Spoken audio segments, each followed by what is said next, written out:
Hello everyone, good morning and welcome to today's lecture. So today we are going to cover the rest of the portion of the company audit.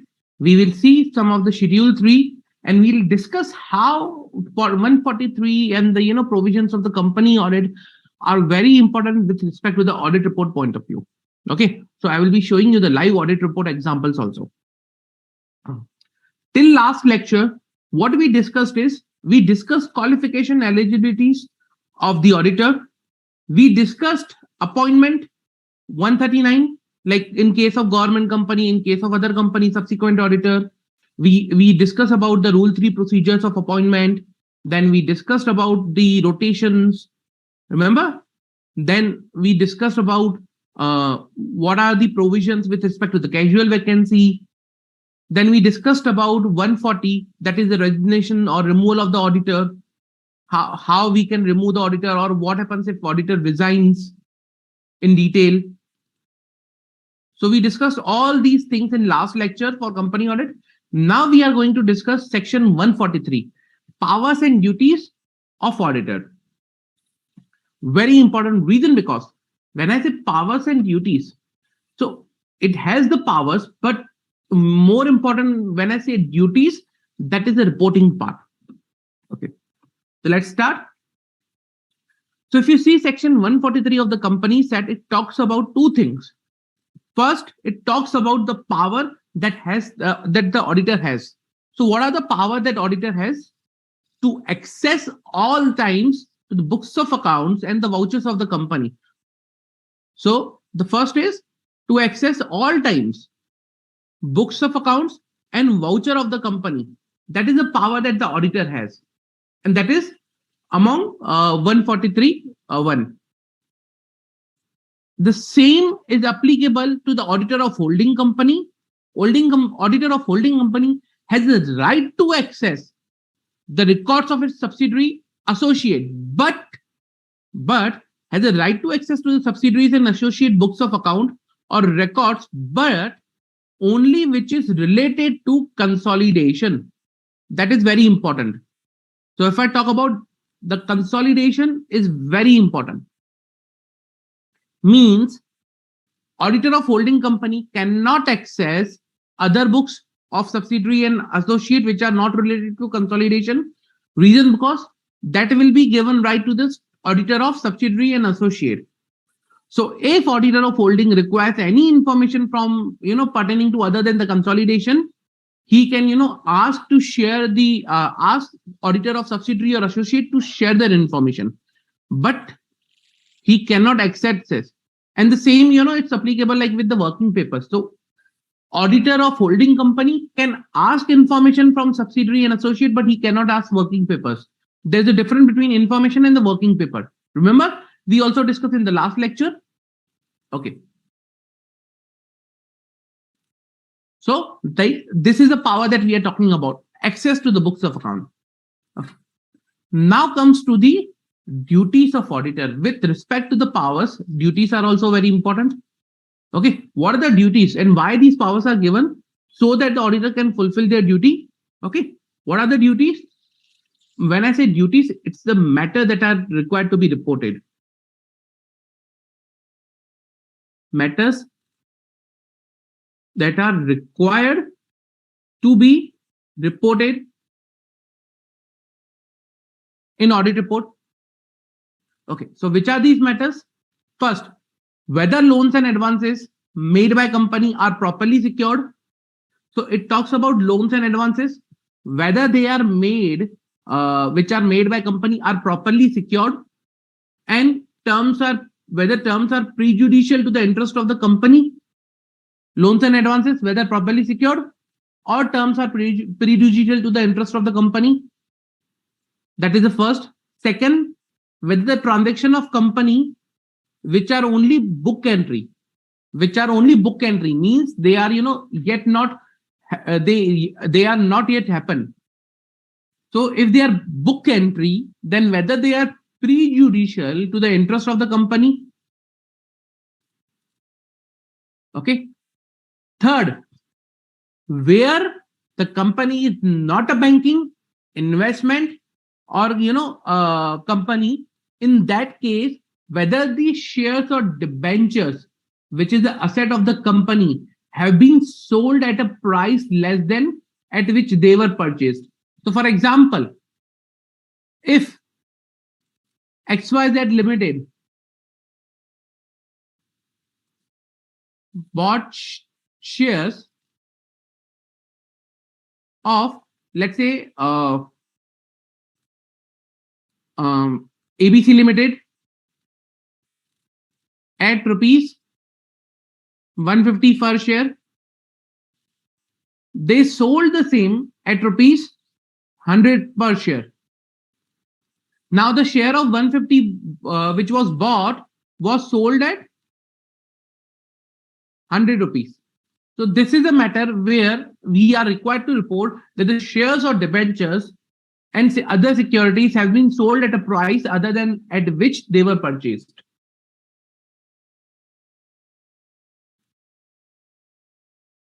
Okay. Then next is loans and advances made by company shown as a deposit. So if any loans and advances which are made by the company, whether they are shown as a deposit, then whether personal expense has been charged to revenue account,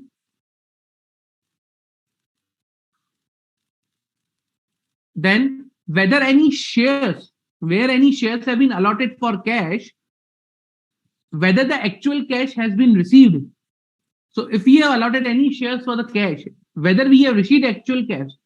If no, like if we haven't received, okay, then whether the position in the books of account is accurate or is correct. Okay, so whether the shares have been allotted for the cash, if no, then whether the position in the books of account is reported appropriately or is correct. That is a very important to report.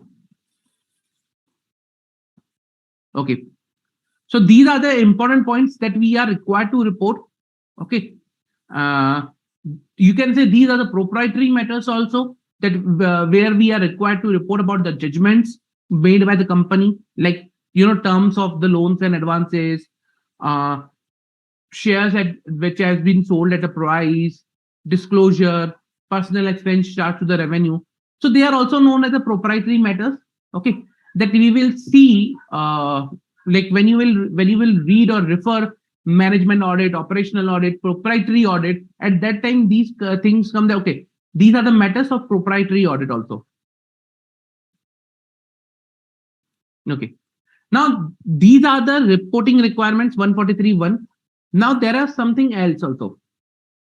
The basic thing that we are required to report, like what is the main purpose of the audit report, that is provided in 143.2, that says that the auditor shall make a report to the members on the accounts and financial statement after taking consideration of the provision, accounting standards, and regulations, rules, and everything, that they give a true and fair view of the state of affairs of the company at the end of its financial year, profit and loss, cash flow statement, and other such matters. So this is the main section which requires us to report whether the financial statement give a true and fair view or not.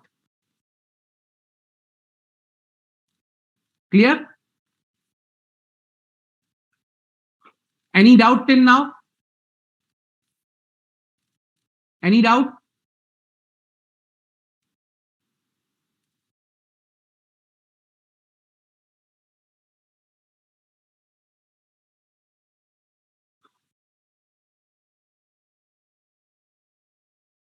Okay.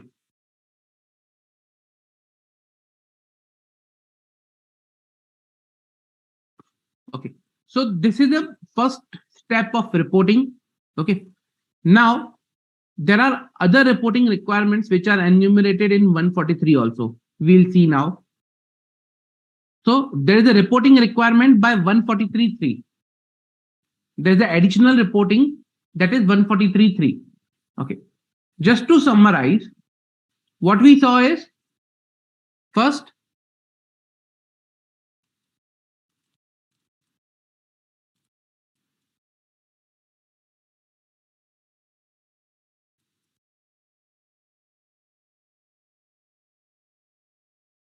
We saw 143.1, that is the proprietary matters. Now we will see 143.3, that is additional regulatory requirements or additional reporting requirements.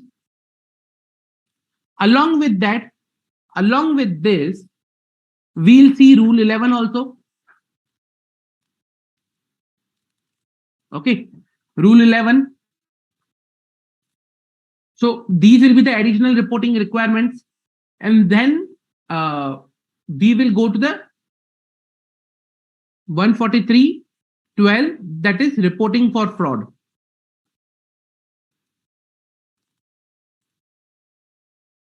So these are the various reporting requirements that we will be seeing.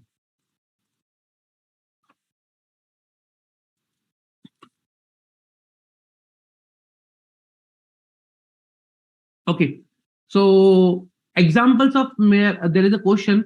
Please, sir, can you present any examples merely represented by book entries, which is prejudicial to the company? See, book entries means that you haven't paid any amount, you haven't received any amount, but still you book that particular amount. So, for example, if I tell you, okay, that you were supposed to receive an amount from a person, let's say Mr. X, and you were supposed to pay an amount which is was payable to Mr. Y. You haven't paid any amount or you haven't received any amount, but still you netted off both of them because both were aged items. Just to not show appropriate disclosure, you what you can say, you netted off the receivables and the payables in front of each other because they were aged items. Now that is a book entry, but that is a prejudicial to the interest of the company because you are hiding your disclosure. Okay, so in that case you can say that, okay, this entry is not appropriate.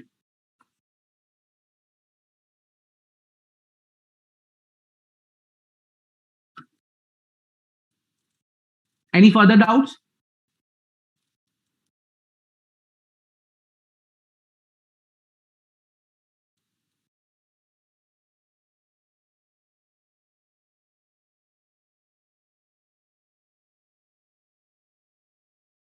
Any doubts?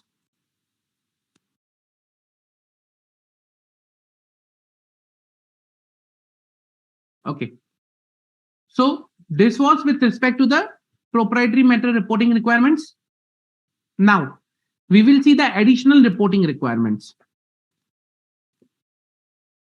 Okay, what are the additional information reporting requirements? So 143.3 says that, okay, auditor is required to report whether he has obtained all the information and explanation which is best to his knowledge and belief necessary for the purpose of his audit.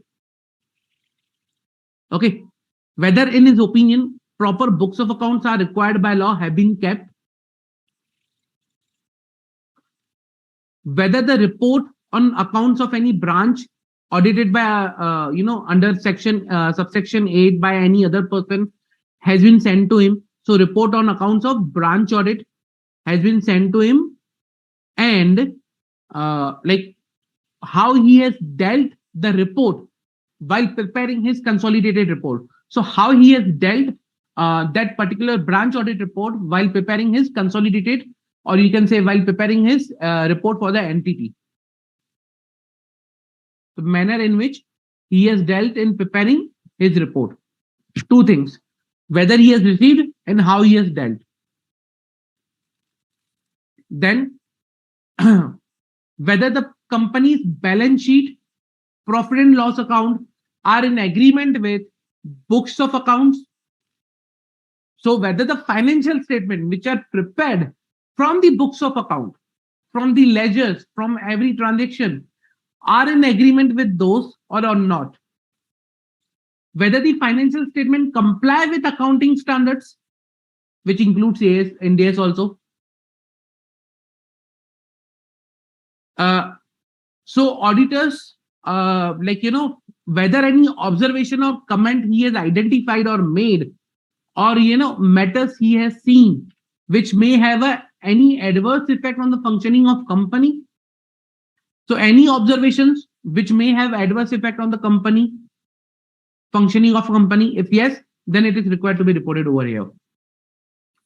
Any director disqualified from being appointed as a director. Whether any qualification or reservation is, has been identified or has been made by auditor relating to maintenance of books of accounts. Then whether any company, whether the company has an adequate internal financial controls with reference to the financial statement, and whether such controls are operating effectiveness, whether operating effectively. So that is IFCR, reporting on IFCR, and such other matters that are prescribed. Now, when I say this other matters which are prescribed, so these are prescribed under Rule 11. We'll see in a while, but these are the matters prescribed under Rule 11. So these are the points that are required to be reported under 143.3. All the information, proper books of accounts, reports on branch and how we have dealt, financial statement comply with accounting standard, company's balance sheet P&L, agreement, books of account, adverse effect on functioning of company, disqualification of director, maintenance of disqualification or any qualification on maintenance of books of account, IFCR or Rule 11.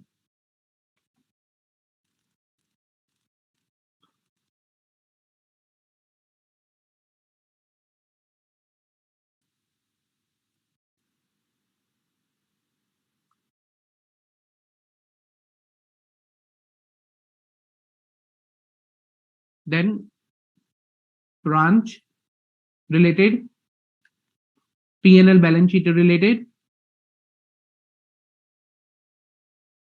accounting standards,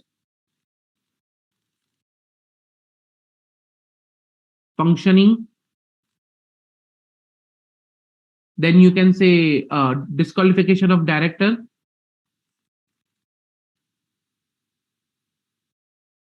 maintenance of books of account, IFCR, and Rule 11. So these are the matters which are part of the reporting requirement under 143.3. Any doubt?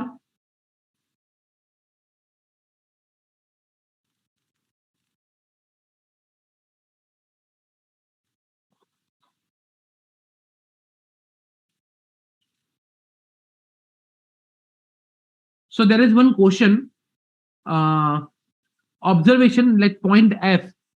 The observation or comments of the auditor on financial transactions or matters which may have adverse effect on the functioning of company. See, now what could be in transaction or financial matters which may have an adverse effect? Simple.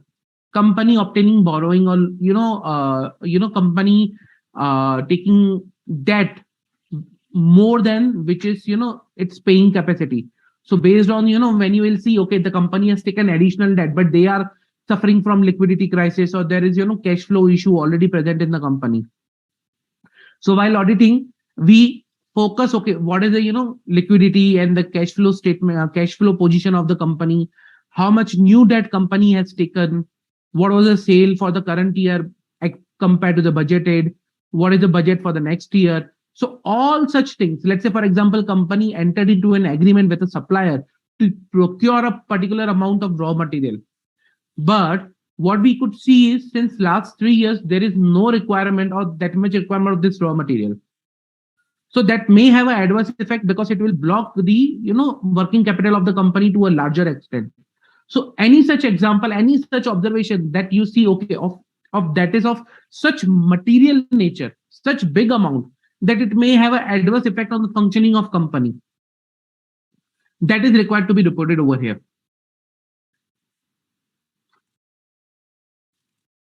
You can say, for example, companies holding stock to an extent which is not required but blocking a huge amount of working capital. So such kind of scenario which may have an adverse effect on functioning of company, so that is required to be reported over here. Any further doubts?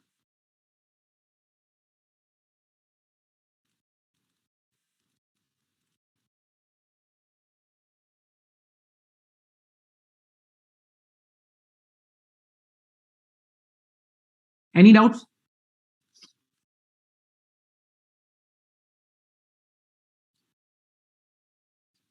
Okay. If no further doubt, then what I'll do is I'll discuss rule 11, then I'll show you a live example of this particularly.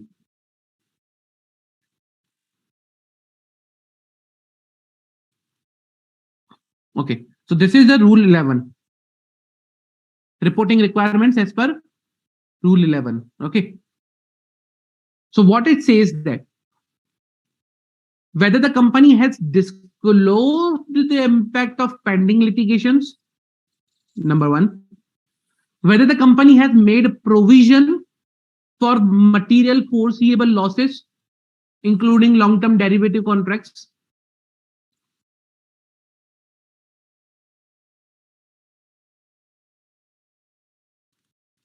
whether there has been any delay in transferring amounts to investor protection fund.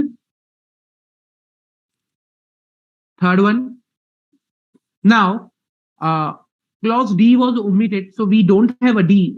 After that, we have a directly E. Okay, so E and F are, you can say E and E, F, G are the something, they were recently brought into. You might be seeing a very big clause in front of you, but what it says is simple. Whether, like in clause, based on the clause E, what we are required to do is we are required to take a representation. So E1 says that whether management has represented both 1 and 2, that we are required to take a representation from management. Now, representation pertaining to what? Representation pertaining to that whether management has advanced or loaned any funds, okay, to any entity, to any person, like, any person or entity, okay, with understanding that you need to invest this amount, or you need to, advance or loan this amount to someone else, whether with an understanding that directly or indirectly lend or invest this particular amount in other person on behalf of the company. Okay, so has the company provided any such loan or advance? Has they included, are they part of any such arrangement? So for example,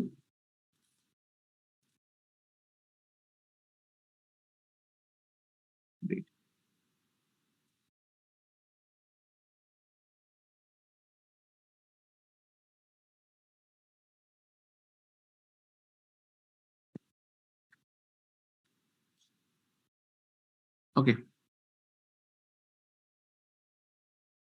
so what is the particular thing is, let's say for example, X Limited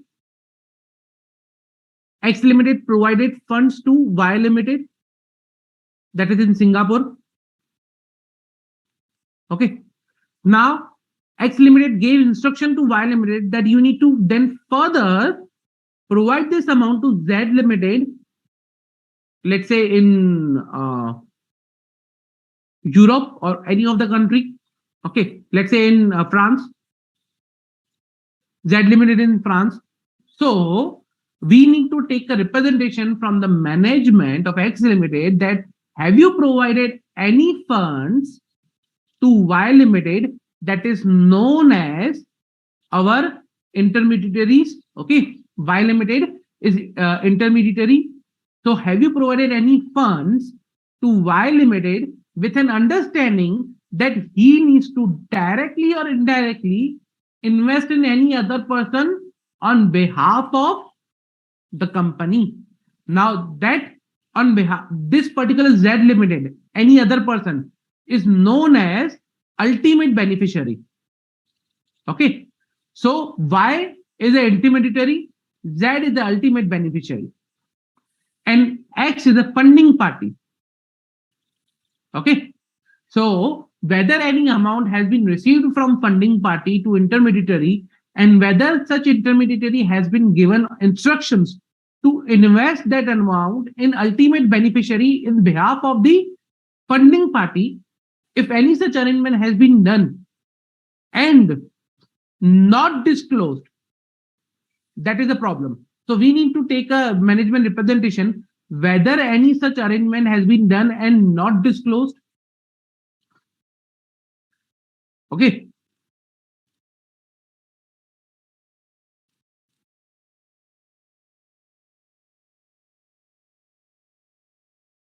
I hope it is clear. The first point.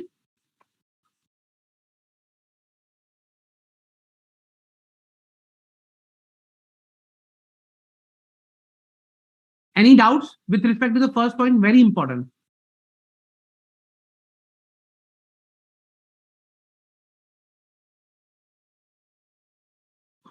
Sure. So after the class, I'll be sharing these notes also. Yeah. Clear? X limited, Y limited, Z limited. Any doubt with respect to this? Very important to understand what I'm like the clause.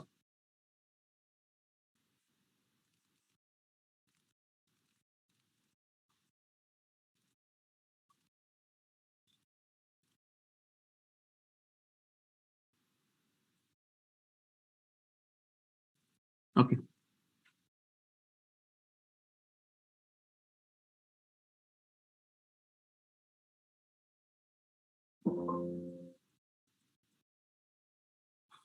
Hmm. Now, point number two. Okay. Point number two. What it says that whether the management has represented that, again, we are required to take the management representation that other than undisclosed, whether management has received any funds by the company. Okay, whether the management has received any funds or company has received any funds from any person, including foreign entity, that any person will become a funding party. Okay, with an understanding that management has to directly or indirectly lend or invest, okay, on behalf of funding party in other entities. Simple. Now, earlier in this example, we were X limited, that we were providing the funds. Now the example has changed. What we are saying is we are Y limited.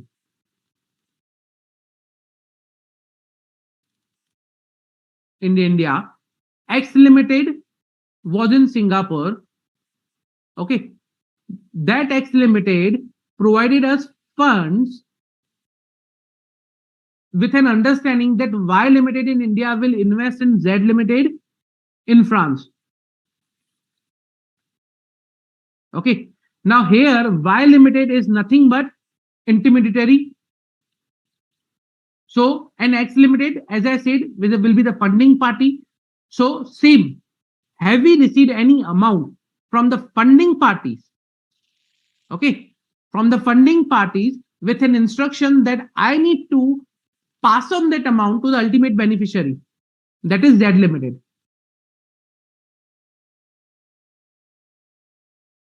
So, I'll do one thing.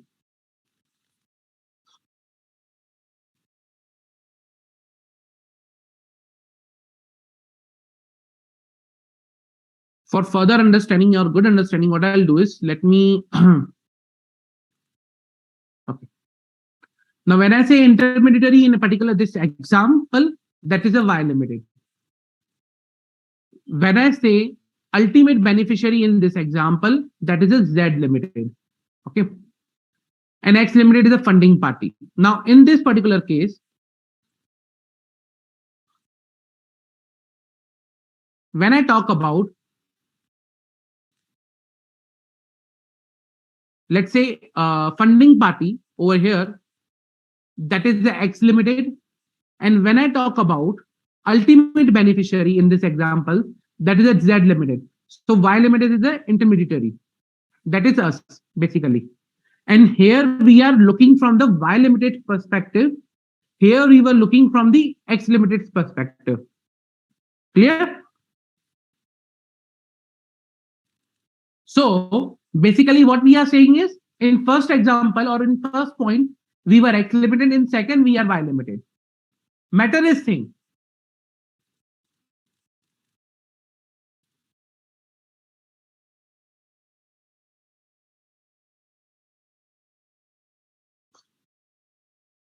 See why there is a question why this disclosure is required. Okay, reason because if any such transaction is there, but management has not disclosed, then it is necessary for the readers or stakeholders to understand. Okay, we have provided an amount to someone with an intention or with an understanding that he will invest in someone else. So the company will become a direct beneficial owner or indirect beneficial owner of that particular ultimate beneficiary. So here we are talking about that the company will become ultimate benefit, interested in ultimate beneficiary. It's about the interest in the ultimate beneficiary. Same in this example, in second number.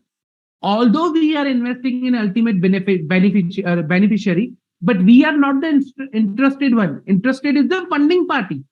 We need to disclose that okay, we have invested the amount, but on the request of the funding party, that this amount is required to be invested in ultimate beneficiary, and he is the interested one. We are just the channel. That's why it is necessary.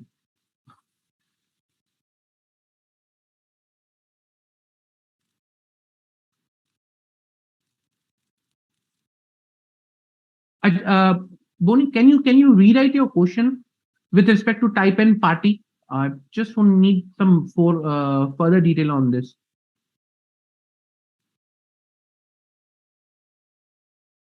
Yes. Okay. So the question is that what kind of intermediary or party should be there or threshold that is not mentioned in this clause? Yes, there is no threshold mentioned for transactions, whether any amount or any type of party. If you see the clause, it talks about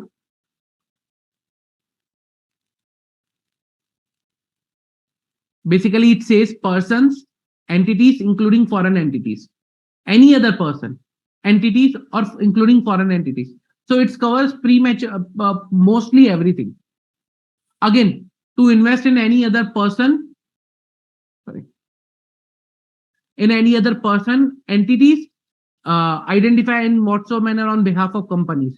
So say that okay, whether we need to invest any other person or entities. Again, it's applicable to all. Same in the second one also. It says that from any person, entity, including foreign entities. If we have received any amount from any person, entities, foreign entities, with a instruction to directly invest in other person or entities, then this will be applicable.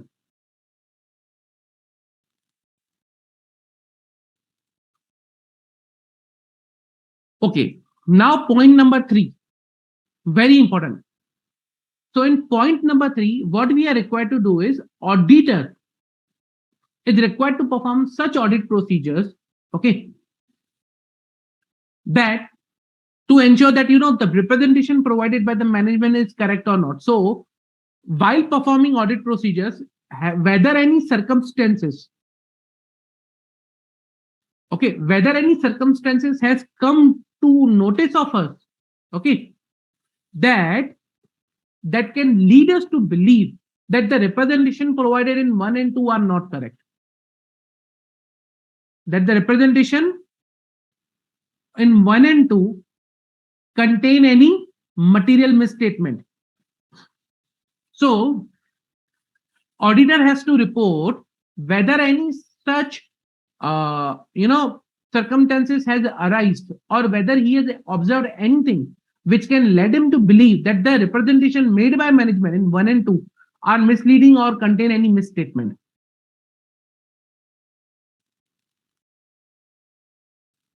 So this is something which ask auditors to re-verify the same sort of.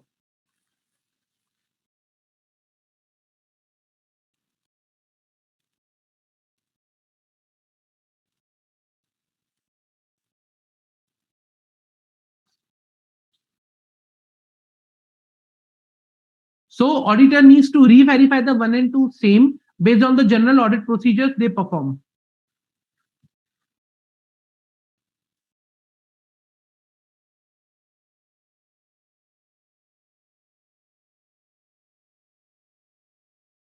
Earlier, we were taking management representation in both of the cases. Okay, one or two was management representation, but now over and above the management representation, auditor needs to check whether it is necessary or not. You can say that it is for money laundering also. Very correct, Manini. One of the side can be money laundering also, but there can be multiple sides, as I said.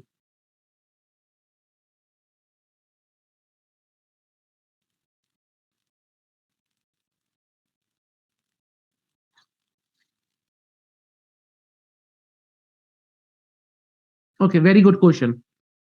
If there's a misstatement, then do we need to report appropriately in 1 and 2, and then we need to report misstatement in 3? Answer is no. If there is any misstatement, you cannot accept this representation, first of all. When I say representation means that is appropriate. And if management has made any representation, okay, and you identify any issue, so you will say that we have obtained representation, but again, that representation contains misstatement because of this XYZ reason. Or you can, first of all, whenever we obtain a representation and we identify that is incorrect, we go to management and we ask them, okay, this is incorrect, change it. We cannot accept this representation. In real life, we do not accept representation if we identified any issue.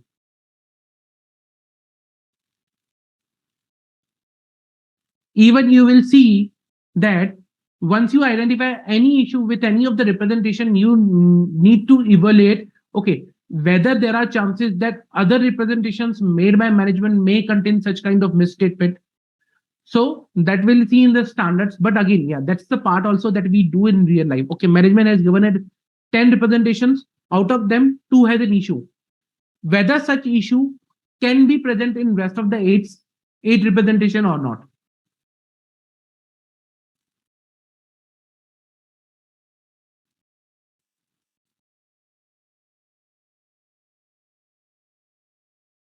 See, this clause, if the representation is not appropriate, this clause can have multiple effects. Number one, what it says that management has to represent that other than disclosed, they have not transferred anything.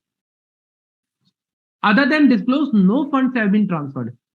And if you see both of case, other than disclosed in financial statement, if management is representation is not accurate, means your financial statement reporting is not appropriate. So first of all, you need to go to the financial statement and see whether the reporting in the financial statement is correct or not. Whether the disclosure made in financial statement is complete or not. If not, then you need to first take care of that. Okay, whether the disclosure in the financial statement is even not correct. Means financial statement are not prepared as per the accounting standards or relevant, provisions of the act.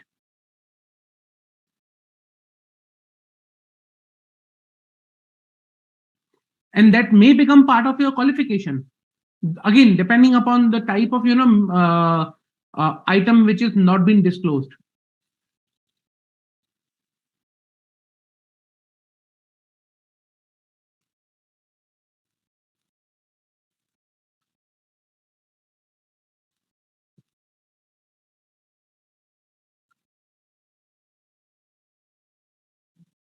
Can you explain, Manini, the last one, the representation and the mistake one,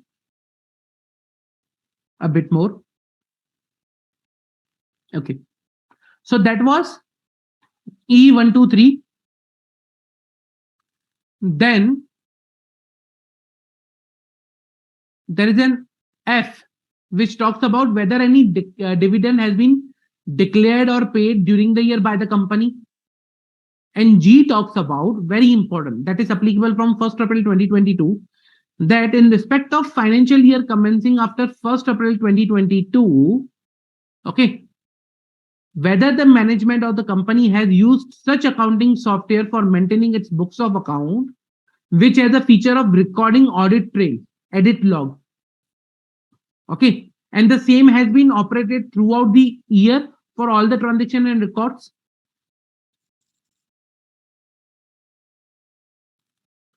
Second thing is whether the audit trail feature has not been tempered, okay, and the audit trail has been preserved by the company.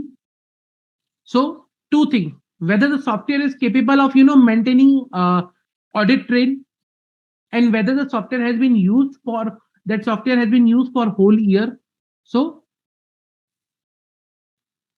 audit trail software. Second, whether this software was operating throughout the year.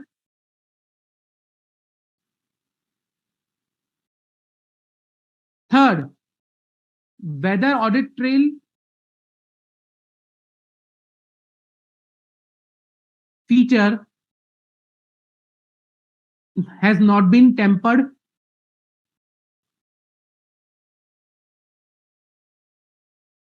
And the last one is whether audit trail has been preserved.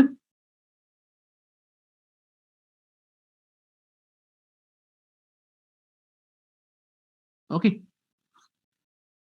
So if all four items are done, then yes, we need to report over here. If any of the issue is there, then we need to report the issue.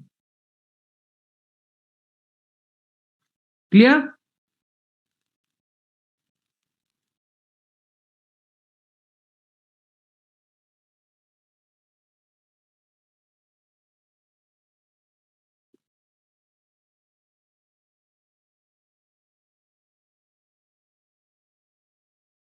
Any doubt?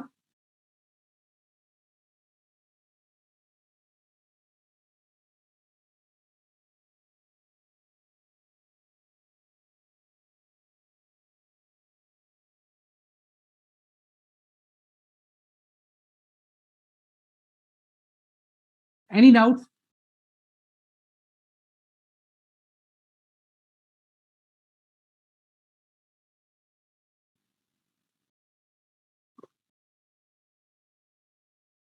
Good question. So question is, what is audit trail? Basically, audit trail is, let's say for example, if I talk about a journal entry. So who was the initial person who prepared the journal entry? Who was the person who approved the journal entry? Then when it was booked, when it was modified, if there was modified, or when it was reserved, when it was reserved, if reversed, if it is reversed. Okay. So that is an audit trail. Preparer date, approver date, when it was posted to the system. Okay. Then, if it has been modified, then modified by whom, when it was modified, what it was modified, everything. So that is the trail, that is their audit trail. You can identify the origin till the end and the contents of the particular item.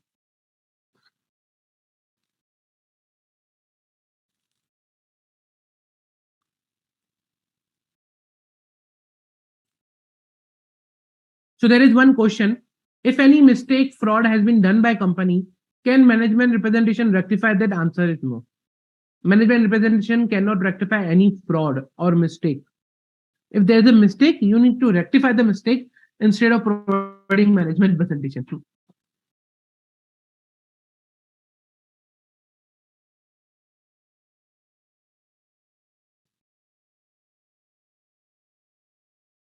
I hope it is clear.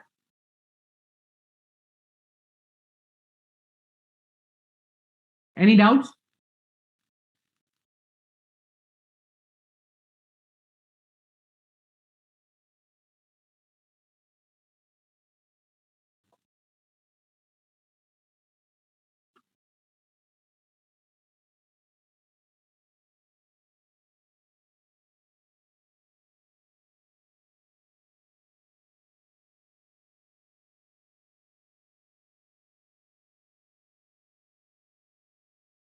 Any doubts till now?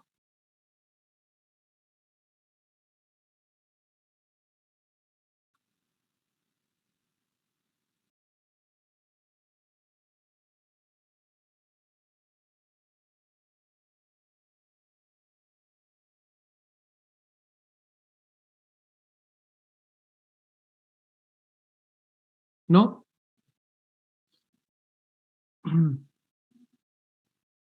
Okay. If no further doubt, then what you can do is I can show you a live example of an audit report. Okay. How it is made and how these are things which are reported in the audit report. Okay.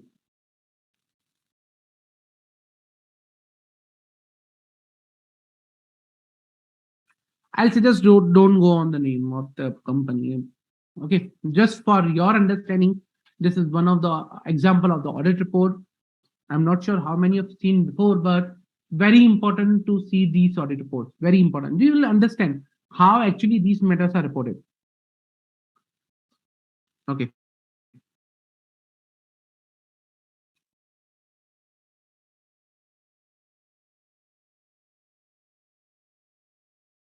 So see,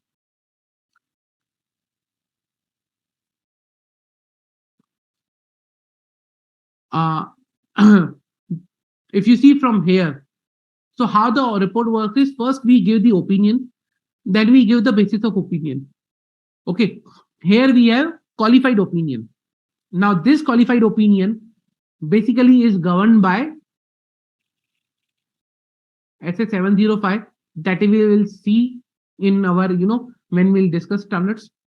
But as of now, if you see over here, in our opinion, and to the best of our information, and according to the explanation given to us, except for the matters that are there, the aforesaid standalone financial statement give the information required by the Companies Act 2013 in so manner required give a true and fair view in the conformity with the accounting principles generally accepted in India of the state of affairs of the company, its laws, including other comprehensive incomes, cash flow statement, and changes of equity for the year ended on that particular date.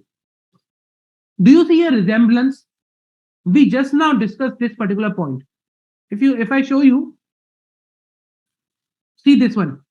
The auditor shall make a report to the members of the company on the accounts of financial statement after taking into account the provisions of the Act, accounting standards, matters which are required to be included in the audit report, to the best of his information and knowledge, that the said financial statement gives a true and fair view of the state of the company affairs at the end of its financial year and profit and loss, cash flow for the year, and such other matters. See this one? If you do you see a resemblance between both?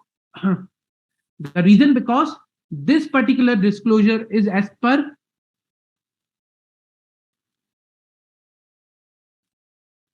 section 143(2).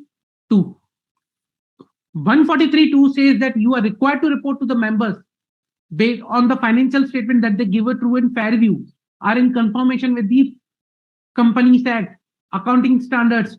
Okay, all the relevant provisions that the same has been done over here. The same has been done over here. I'll come to the next one. Directly, I'll skip few of the points.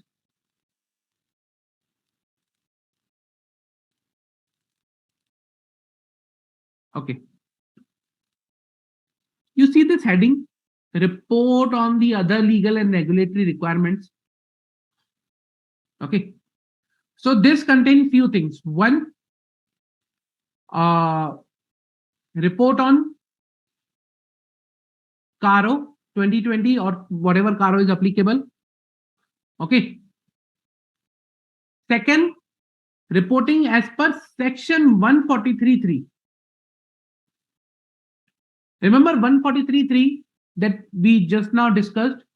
Okay. So see, first was, if you see 143(3), what it says that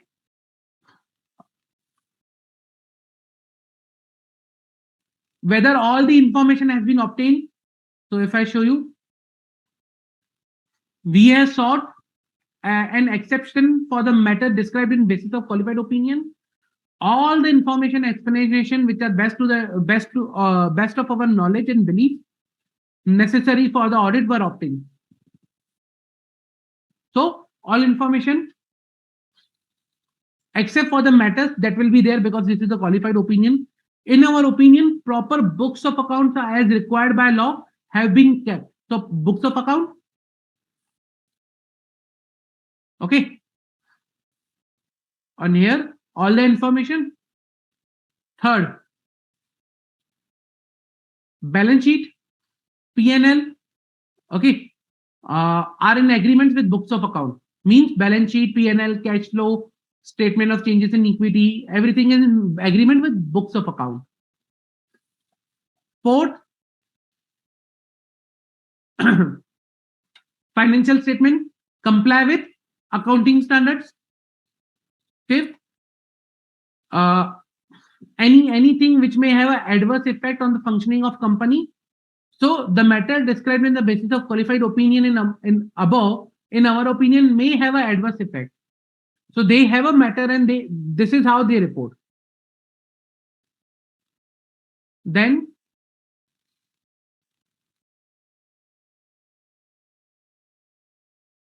we have a board of directors disqualification, that written representation have been taken or received from the directors. None of the directors is disqualified as on March from being appointed as the director in term of 164(2).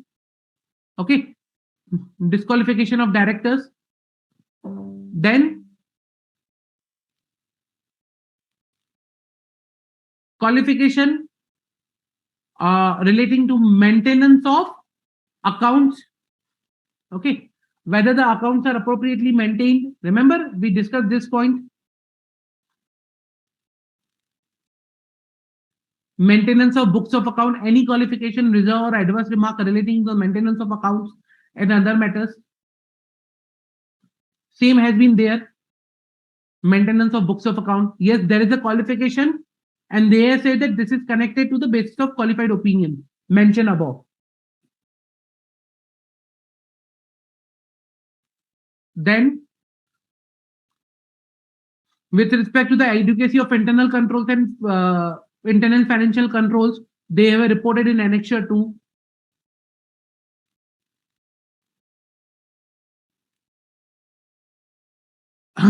Then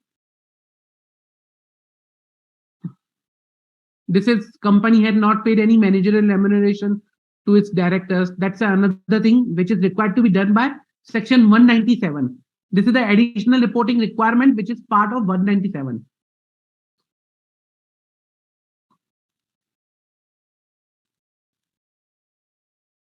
Okay.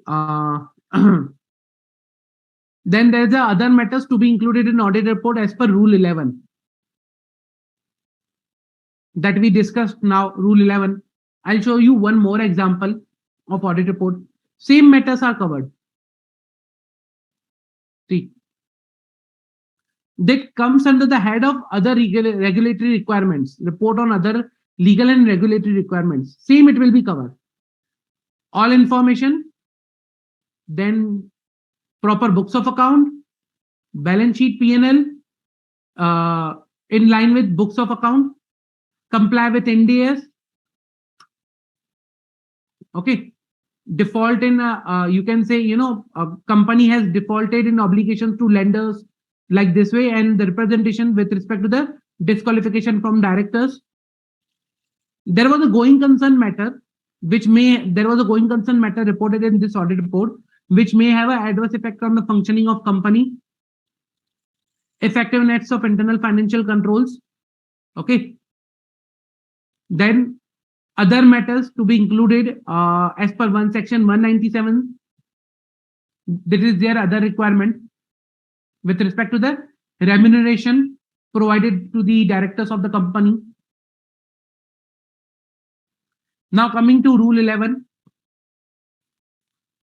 Okay, so Rule 11, impact of pending litigations. The company has disclosed the impact of pending litigations in standalone financial statement in Note 4. So they gave the reference. Company did not have any long-term contracts, so there is no material foreseeable loss. No amounts which are required to be transferred by the company to investor protection fund. So there are no amounts with respect to investor protection fund. See, point number A, B are the ones of E1 and E2 that we discussed, beneficiary and all those things. So management has represented that all the matters that is there.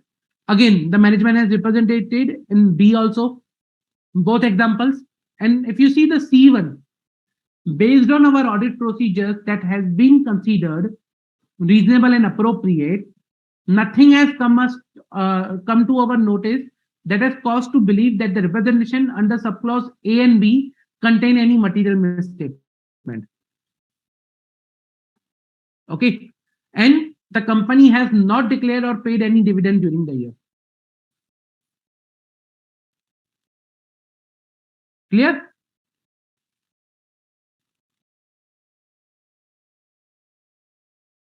So this is how it is actually reported in audit report.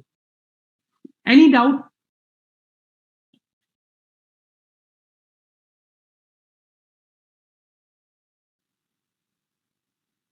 And also, see here the reference of CARO 2020 as per section 143.11. So we will discuss this, but CARO 2020 reporting requirement.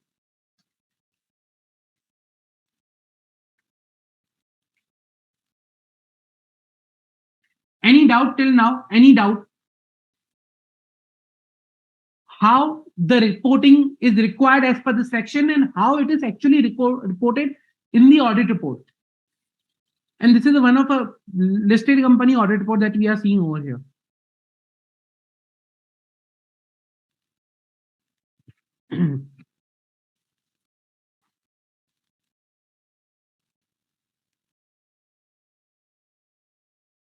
Very important part, reason because some of the items over here, which if I talk about these items, okay, some of the items which are part of this particular additional regulatory requirements, okay, are also already disclosed by the management. If you see the references has been given, for example, note 4, okay, in some examples they will be providing, okay, that has been already discussed, like in going concern section. So some of the examples are already some of the matters are already disclosed by the management. We just need to provide the reference where it has been disclosed.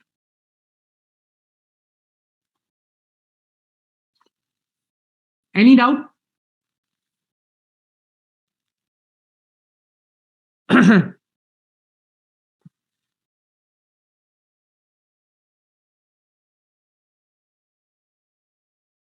Okay. So this is the reporting with respect to 143.3 and Rule 11. So when I say other paragraphs, other points, these are the Rule 11 points. If you see, investor education fund, material foreseeable losses, and they have provided the reference with Rule 11 of Companies Auditors and Audit and Auditors Rule 2014. So these matters are part of Rule 11 reporting. Okay.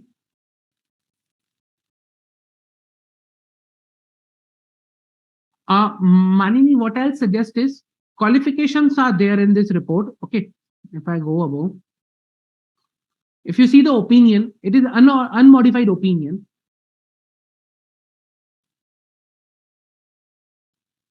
But the same, there is a going concern paragraph. Sorry. Now, this is something, we will see when we will discuss the standards in detail, specifically a standard on going concern, then how it is required to be done.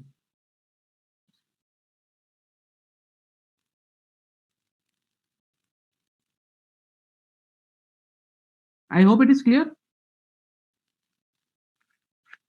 Okay. Now, moving to the next area, this is how this was there, and very important area now I'm moving to is reporting of fraud. Okay, there's a section 143, subsection 12, which talks about reporting on fraud. What this subsection says that, okay, the auditor is required to report any fraud that is he has identified in the course of his audit or its performance of his duties, or he has a reason to believe that there is a offense has been occurred or fraud has occurred. So if he identifies such things, then he is required to report. Now the reporting requirements, okay, differ with respect to the amount.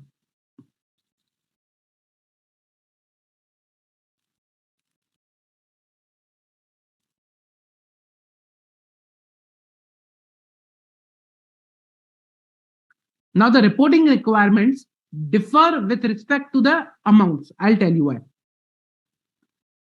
If the fraud is of rupees 1 CR or more, then the reporting requirements is different. Or if the fraud amount is less than 1 CR, the reporting requirement is different. Okay. If the fraud is of more than 1 CR, what is the scenario? Okay.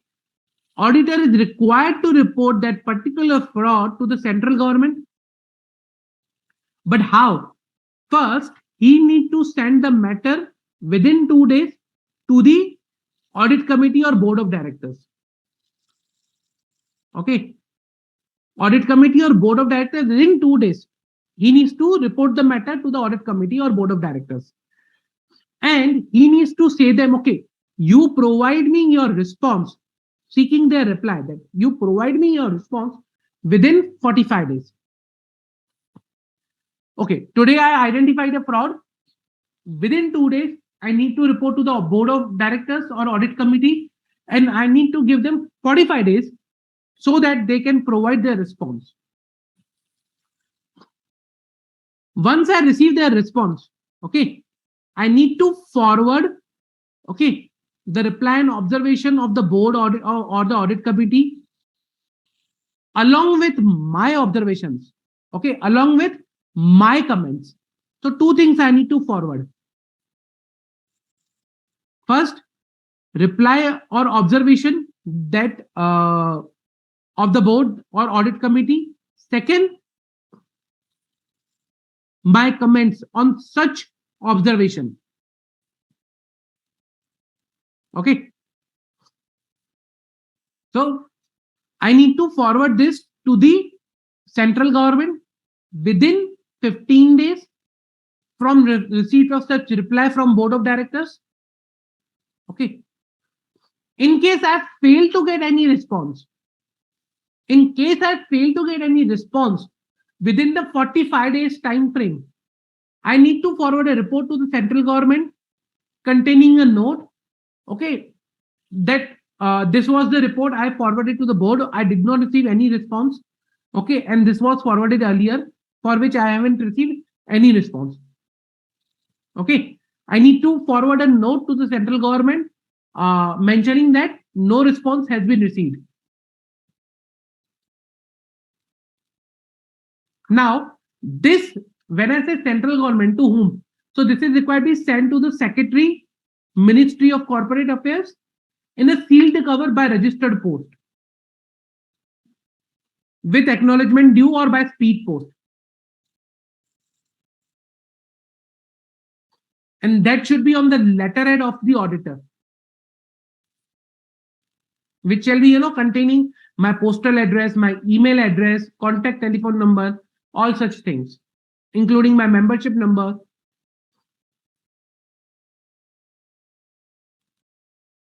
And this is required to be filed in form ADT4. There's a format given, ADT4, that should be there. Okay. In ADT4, I'm required to file this form. So that is when the amount is more than 1 CR. When the amount is more than 1 CR. If the amount is less than 1 CR, then I am not required to report to the central government, but still I'll give, board of directors, I'll report to the board of directors, audit committee or board within 2 days, okay, with the nature of fraud, approximate amount involved, parties involved, okay. Once board of directors receive such intimation, they need to disclose the same in their board report. Okay, all such things that I give, that nature of fraud, approximate amount involved, parties involved, and fourth additional item is remedial action taken. That is additionally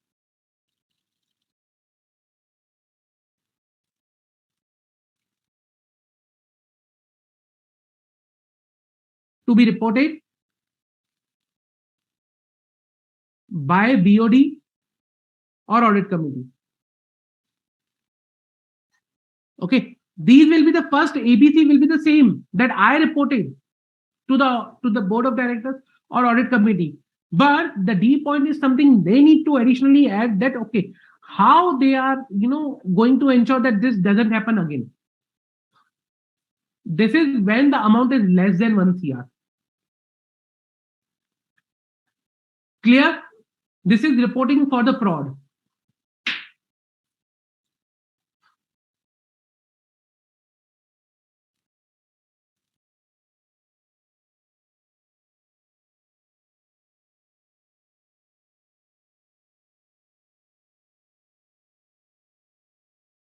Okay. Now the same is applicable. If you see this particular thing, the same is applicable to the cost accountants and company secretaries also. If they also come across any such issue, they are also required to report. Okay.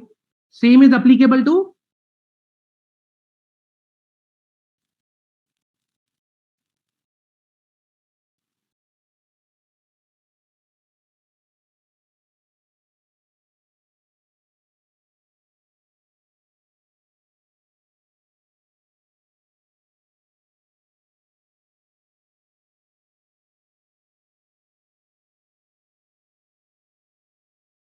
now. If anything that has been disclosed by the auditor under this particular clause to meet the reporting requirement of this particular clause, then will that be a breach of confidentiality? Simple. If I report to the central government of fraud, is that a breach of confidentiality? You tell me. I reported a matter that is required to be reported. Will that be counted as a breach of confidentiality?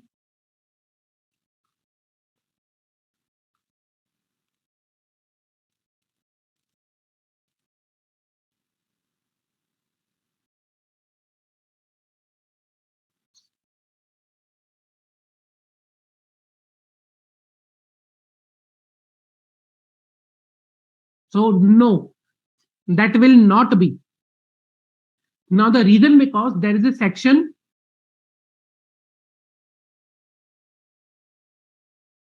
143(13) which provides immunity that uh,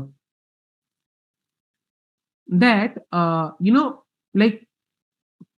if an auditor is disclosing matter as per section 12, and if it is done in good faith, then there will be no contravention by any reason, like he has not breached any duty in that particular scenario. So that is the immunity provided under section 143(13), which says that okay, if any reporting is done by auditor as per section 12, that is the fraud that we saw now. Okay, then if it is breach of any other duty or breach of confidentiality, then it is fine till the time it is done in good faith.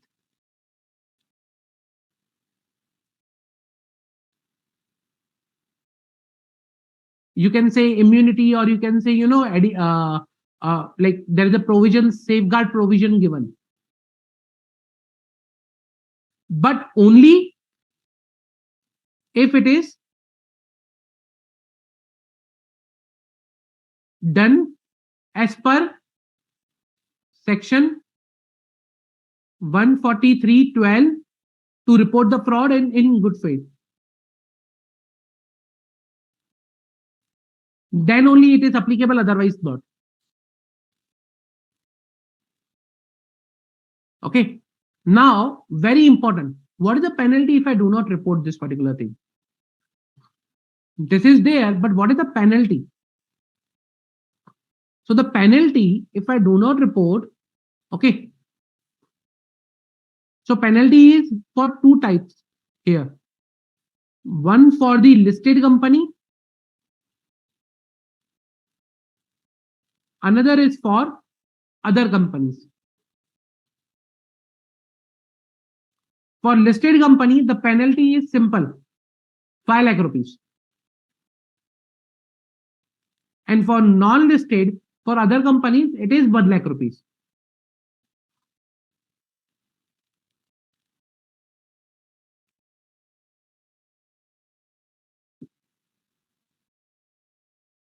So that is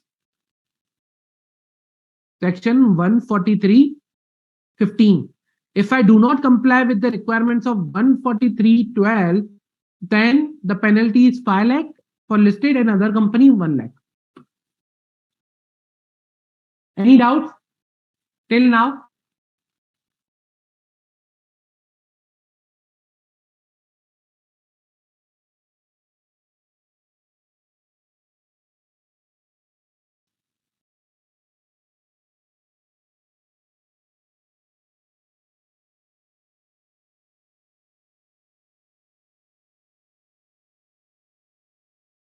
Any doubts?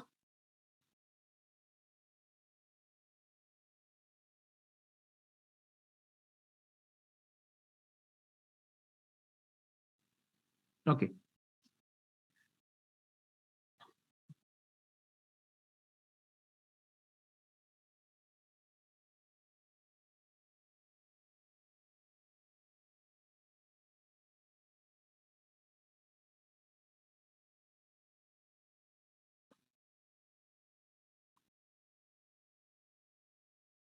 So there is a question that if board of directors are directly involved in the fraud when the fraud is less than 1 CR, okay, then what to do? You need to report to the audit committee. And if audit committee involved, then you need to check out for the any higher authority, or if there is, if majority of the persons are involved, then you need to check for the legal advice to whom to report. Okay, you may need to seek a legal guidance in this case.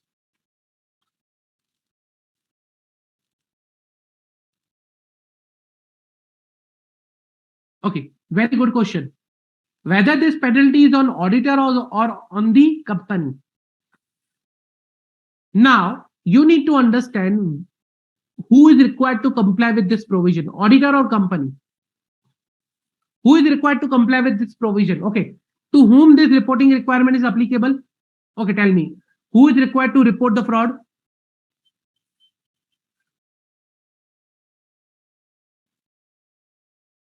Pretty simple. Who is required to report the fraud? And for whom this reporting requirement is there?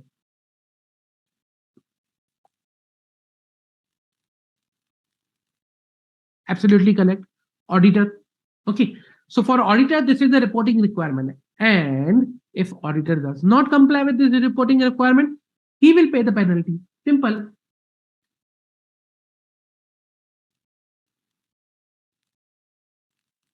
Okay. So this penalty is for auditor.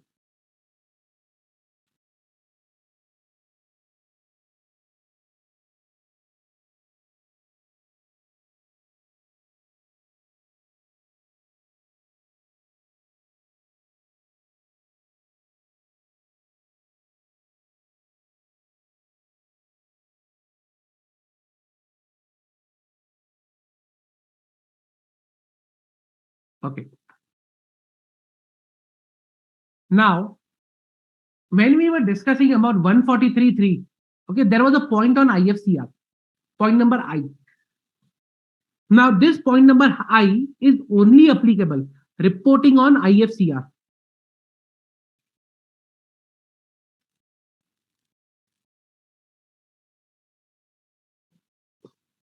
So, reporting on internal financial control with reference to the financial statement, okay, IFCFR or IFCFS, whatever we say, okay, with reference to the financial statement.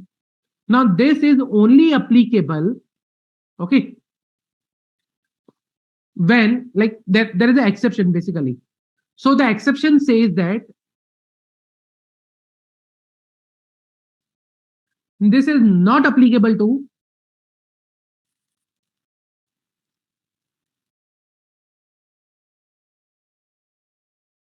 one-person company, small company, okay, or the company has the turnover less than 50 crores, as per last audited financial statement,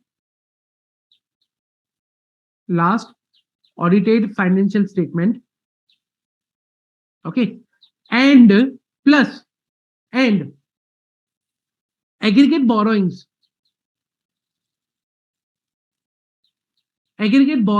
from banks and financial institution or any body corporate at any point during the year, okay, at any point during the year is less than 25 CR. So this is any point during the year from bank,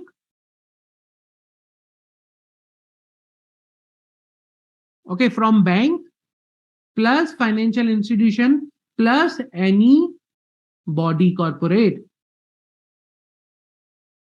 Okay, borrowing can be from any of these. If that is less than 25, turnover less than 50, IFC not applicable. Reporting on IFC not applicable. Clear? So OPC small and other companies, it should be OPC or small, or company where turnover less than 50, borrowing less than 25.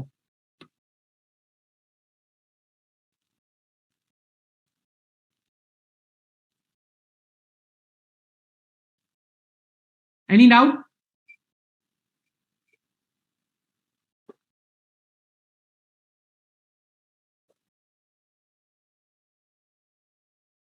Any doubt?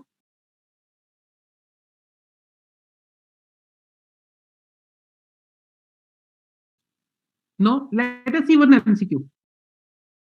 Mr. A, statutory auditor of ABC Limited, identified a fraud related to misappropriation of cash amounting to 3 CR in the books of company. In this fraud, procurement manager, payment manager were together involved. As per the provisions of section 143(12), Mr. A reported fraud to audit committee within 7 days from the date of identification and asked audit committee to submit their response. Audit committee did not respond as they wanted to investigate further on this. In absence of any reply, audit committees and understanding the nature of issue, Mr. A did not report this issue to anyone as it could impact negatively to the image of the company. Further, Mr. A made necessary changes in their audit procedure to the extent their coverage of procurement of payments areas. In the light of above, kindly guide whether actions of Mr. A are appropriate by selecting the appropriate option from below. So the options are matters. Mr. A should have reported the matter to the audit committee within 2 days of identification. However, Mr. A is valid in not reporting this issue further as it could negatively impact the image of company. Mr. A should have reported the matter to audit committee within 7 days of identification, and Mr. A did not report to the board of directors, which is inappropriate. Mr. A should have reported the matter to audit committee within 2 days of identification. Over and above, Mr. A should have reported matter to the central government. Mr. A should not have reported this matter to audit committee. Mr. A should have reported matter first to the central government within 2 days from date of identification of fraud. What is the correct answer here?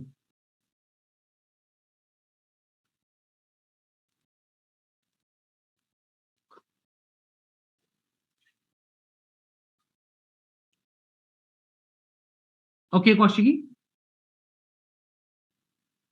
So what is the correct answer here?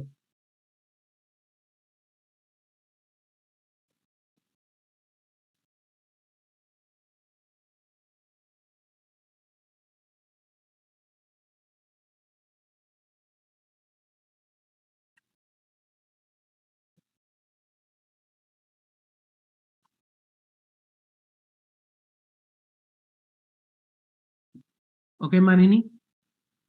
Good, Boni. Good, Dritiman, correct.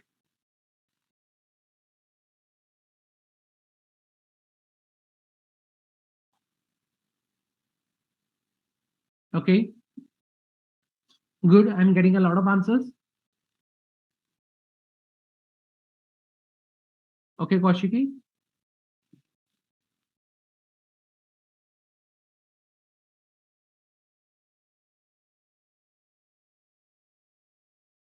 Come on, guys. Pretty simple. Pretty simple.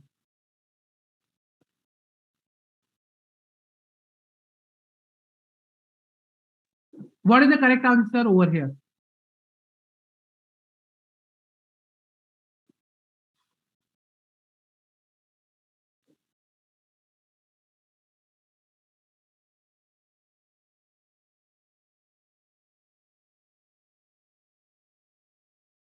Pretty simple. There is nothing much difficult in this.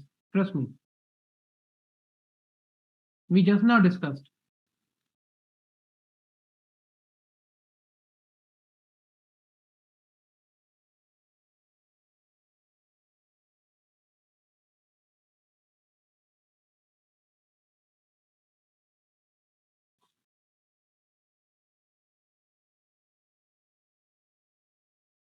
Okay. So in the current case, basically, if you see what is the reporting requirement that we discussed? We discussed that in case of a fraud, okay, I'll go to that. In case of a fraud, first, if it is more than 1 CR, okay, auditor shall report the matter to the board of directors and audit committee within 2 days of his knowledge and seeking their reply for observation within 45 days. So I need to report to the audit committee and board of directors within 2 days. And I need to seek their response within 45 days. And once I receive their response, I need to report to the central government. Okay, central government within next 15 days after receiving their comments. So the report, I need to forward my report, my reply observations plus comments which I received from the audit committee within 50 days to the central government. That is the way. Now, if you see over here, first of all, Mr. A reported fraud to audit committee within 7 days, not within 2 days. Further, he did not report this issue to anyone. Amount is more than 1 CR. So, this is not as per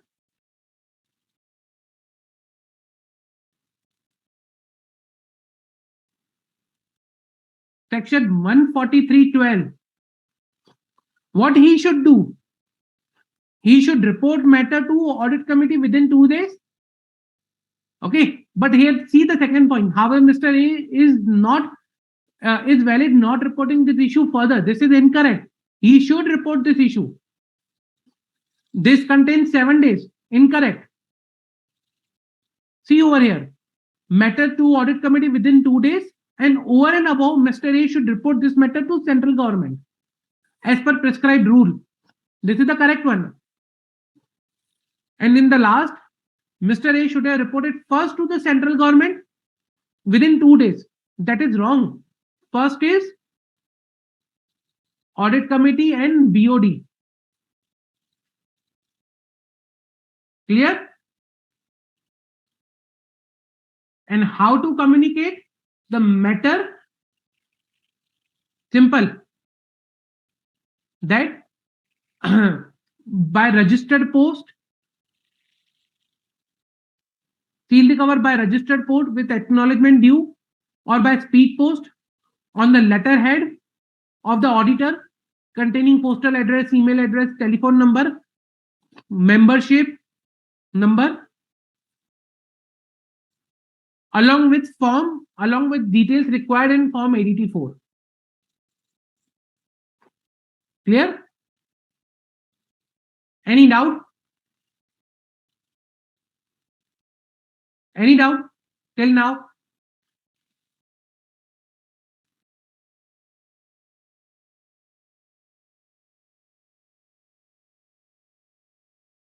So the correct answer in our case will be C, not D.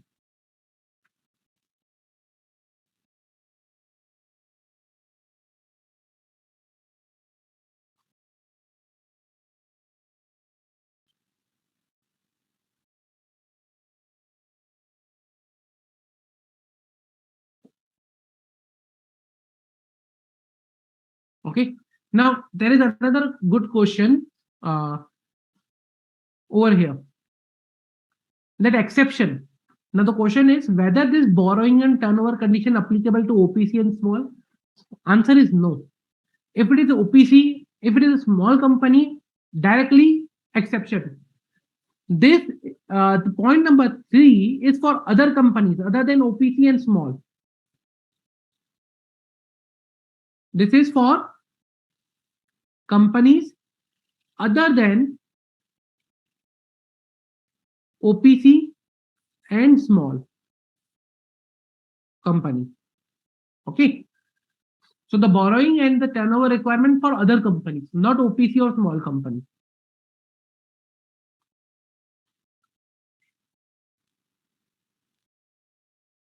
Any doubts?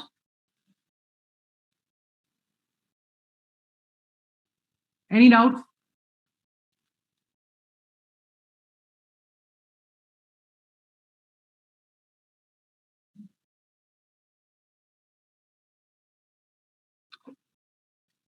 Okay.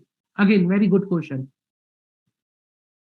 Now, with respect to the fraud, okay, if the fraud is resolved when audit committee replies within 45 days and they resolve the fraud, okay, are we still required to report to the central government? Now, understand one thing. Fraud occurred or fraud occurring. In both of the case, it's a fraud. When I say resolved, that has occurred. Okay. Although later resolved means what? You will either strong, implement strong controls or you will recover the amount from the person. But first, it was the fraud done. Okay. If it is a fraud done or committed, okay, you still are required to report to the central government. Whether action taken, not taken, fraud still going on, fraud completed, doesn't matter.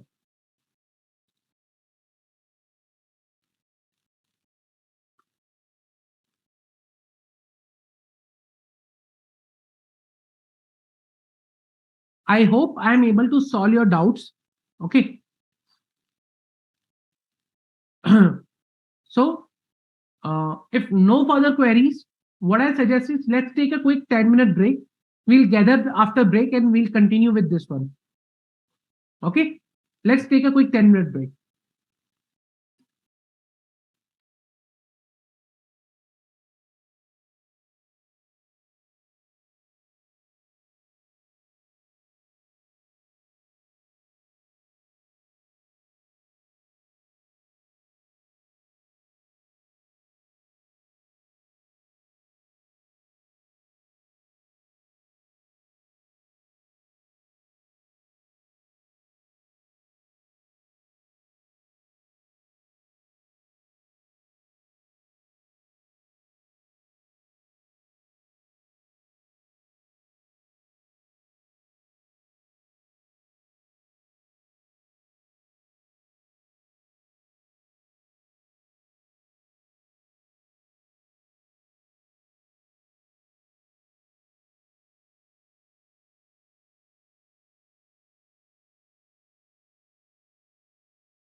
Okay, so welcome everyone back.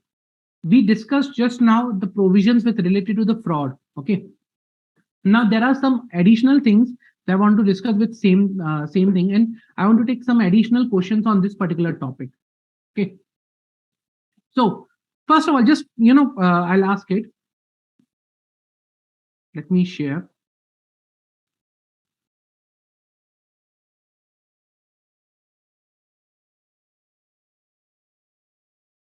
Okay, so we discussed that okay, in case of a fraud, there is a reporting requirement and there is a way of reporting.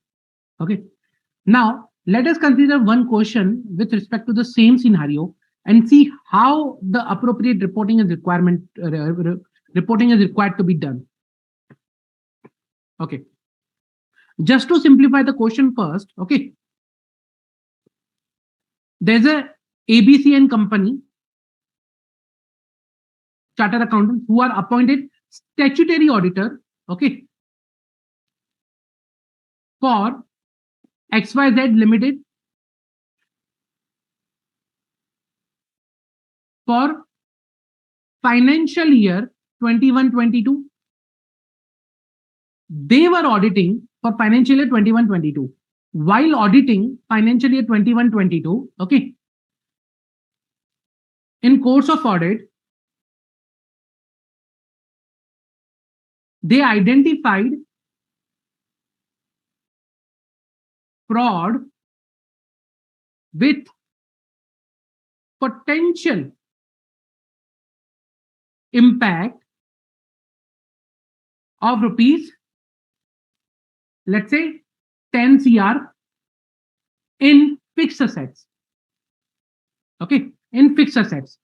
Now, this was pertaining to fraud occurred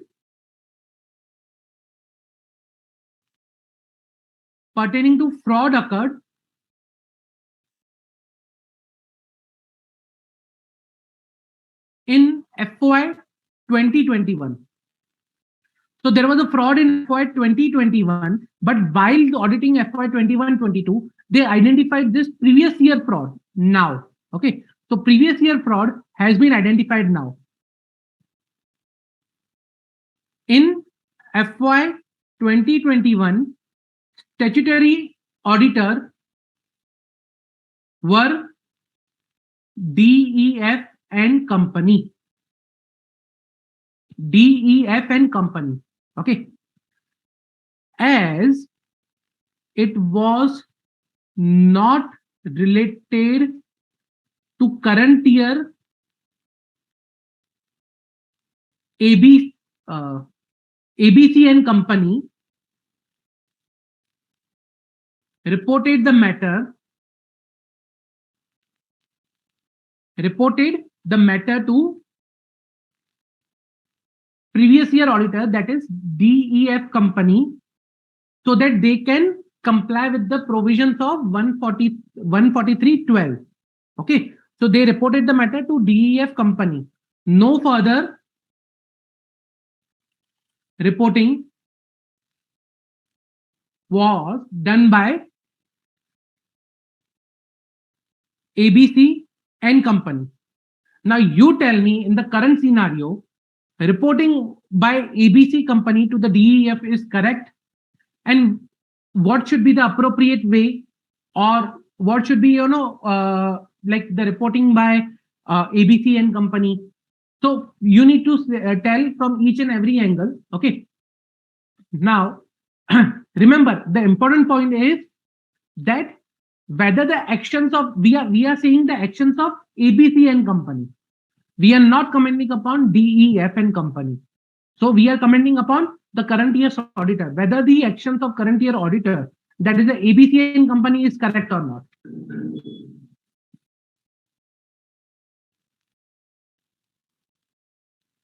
So audit is of 10 CR, also fraud is of 10 CR, okay, pertaining to the previous year, identified in current year. It is related to the fixed assets. ABC and company reported matter to DEF and company, who were previous year auditor. No further reporting was done by ABC and company. Simple.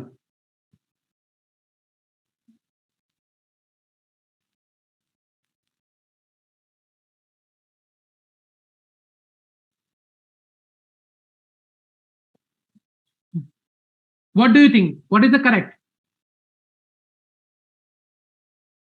Absolutely correct, Kaushiki.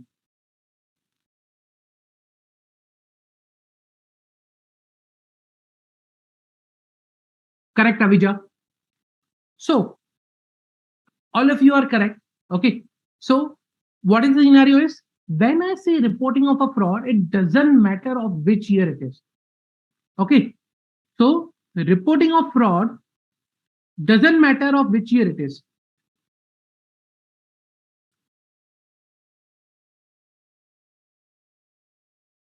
The important point is when it is identified. Okay. So when it is identified, it is required to be reported from that particular period within 2 days to the board if it is more than CR.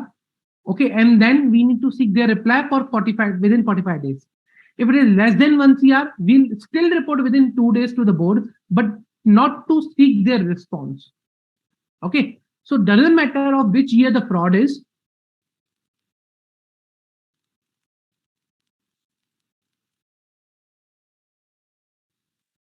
Important point is when it is identified. Okay, now as everyone know, as you correctly pointed out, this will be reported as per section 143.12.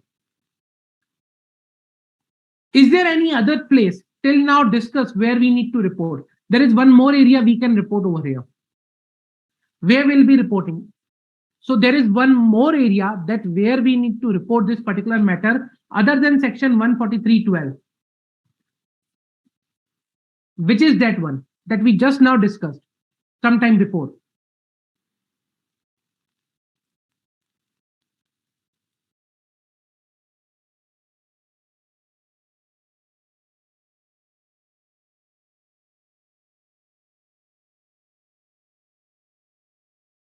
Which is that area where this can be reported other than 143.12.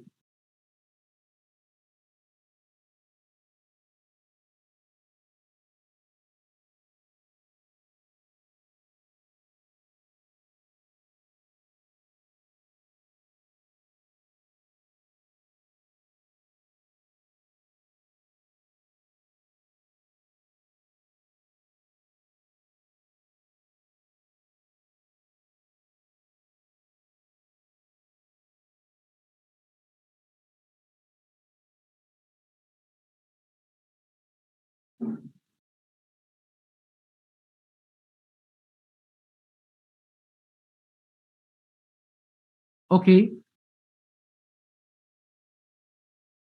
correct, Avija, that is there. But till now, like we are not reached to CARO, so we'll keep the CARO aside. Other than CARO, I'm talking about. Other than CARO, where? We just now discussed. Correct, Boni?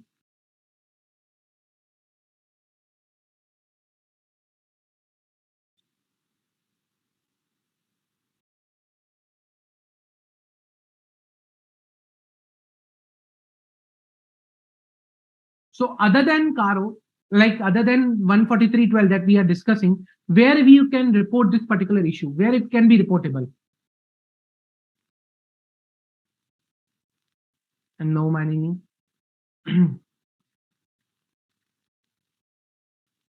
Okay.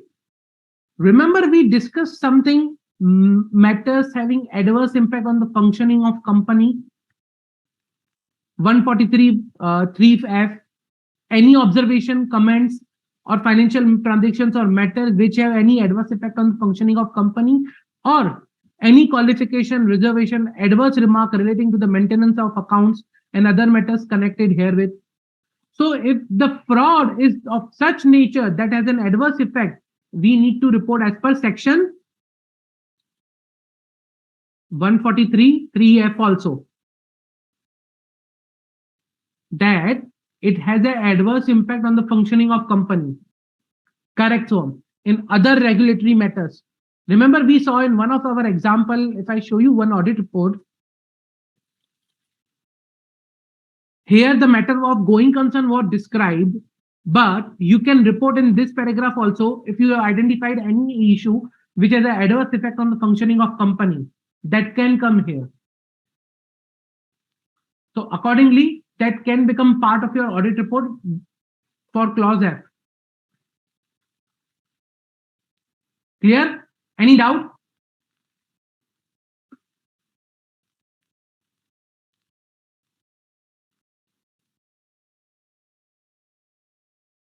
Okay.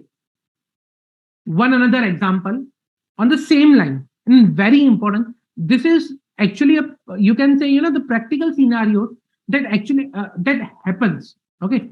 Now let's take this particular example. Same example I'm talking about, ABC and company. Okay. Now in this example,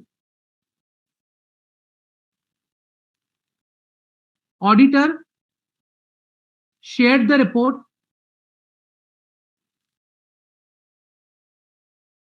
to BOD and audit committee. Okay, within 2 days. I'll say within 2 days. Okay, mentioning that okay, there has been a fraud of rupees, for fraud of expected amount rupees 10 CR. Okay, that's an expected, because till the time you do investigation, till the time you identify all the details, it's an expected amount, and we need to report within 2 days. So at times we don't have that much available time or data to finalize the amount of the fraud. So as of now, the expected amount of the fraud is 10 CR. We reported to the board of directors. Within 45 days, okay, board came back to us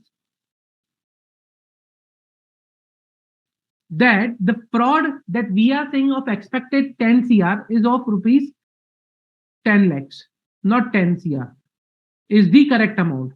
10 lakhs is the correct amount.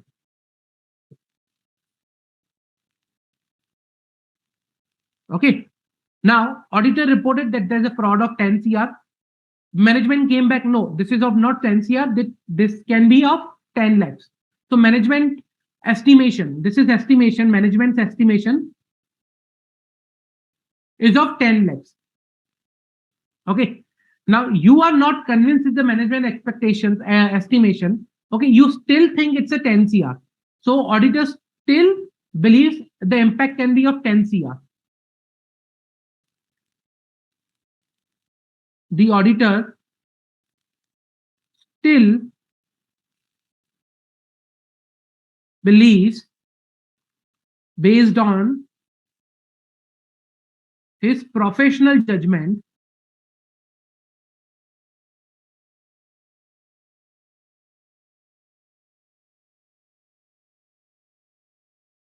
that the impact of fraud of can be of rupees 10 CR. Based on this, auditor reported the matter to central government as per the prescribed rules and policies that they are required to do. Okay, so he complied with all the policies and rules. We'll assume that all the policies and the rules have been complied. Now, board of directors has filed a case against auditor for breach of confidentiality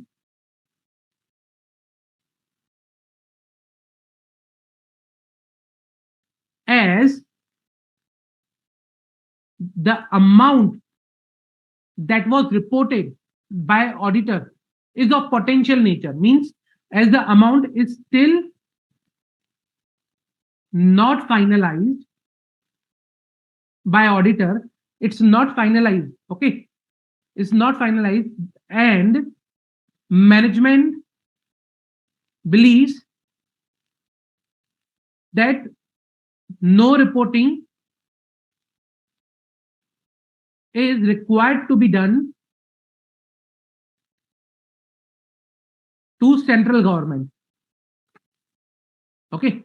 So management is saying that you reported the matter to the central government based on your estimate. That is not allowed. And you should have taken their estimate of 10 lakh rupees. Okay. Now you tell me in the current scenario whether action / reporting by auditor is correct. Simple.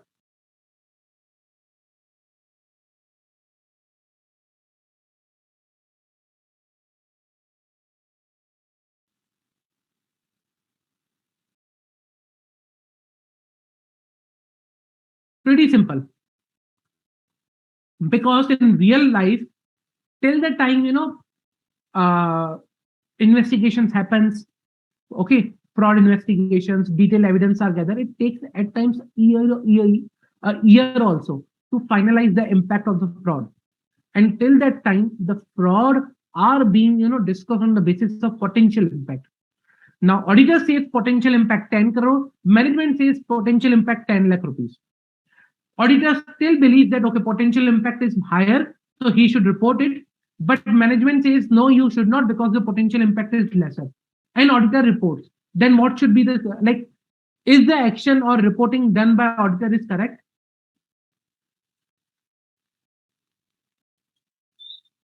Like, should he have would he have reported or believed the taken the amount of 10 lakh, or is it something like he needs to compulsory listen to the management with respect to the estimate?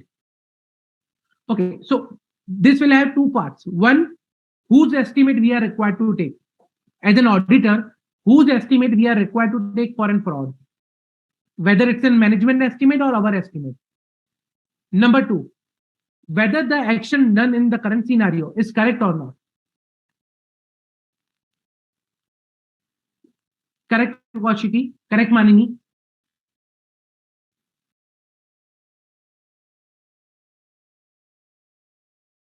So these are the two questions you need to answer.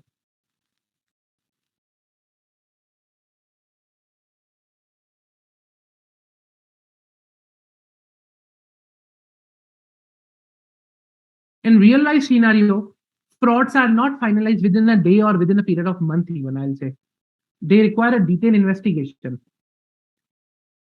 Correct, Kaushiki? Correct, Boni? So if you read the rules or if you see the provisions that has been there, it says that if an auditor, if I just talk about the basic rule which says that okay, like okay, what is the requirement of reporting? Okay.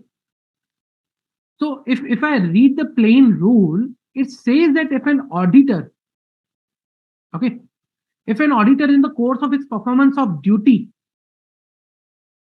if an auditor in the course of its performance of duty has a reason to believe,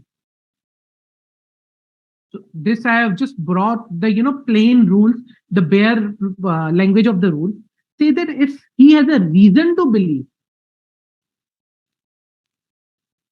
that an offense of fraud which involves or is expected to involve individually an amount of rupees 1 crore. So it says that expected. It's not says that it is actually incurred. Or actually the actual amount is 1 crore or above is being committed against the company by its officer or employees. The auditor shall report matter to the central government. So important is expected to involve, not actually involved. So in the current scenario also, if the auditor believes yes, it's expected to involve 10 CR, he is correct by reporting. And there is a safeguard provision,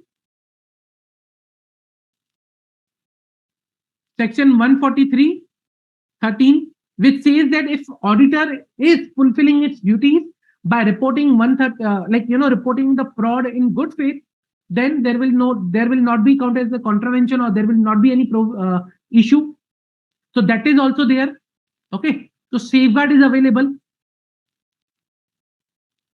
Hence, in the current case, the reporting by the auditor is correct. Clear?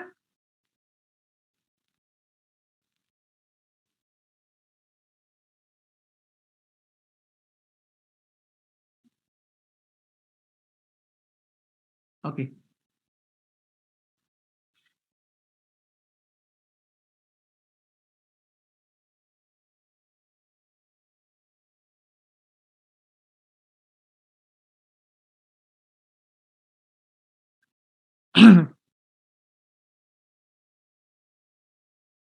Any other doubts? Any doubts with respect to these two examples?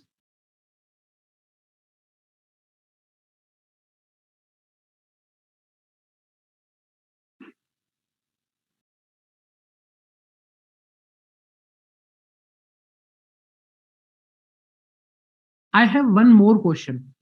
Pretty much, you can say, again, it is a very critical to understand this particular provision, what we are discussing. Okay, very critical to understand, I'll say.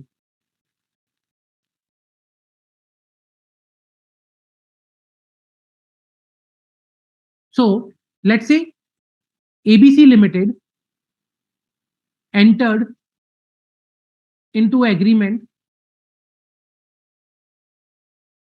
with DEF Limited. Okay, they both are non-related parties.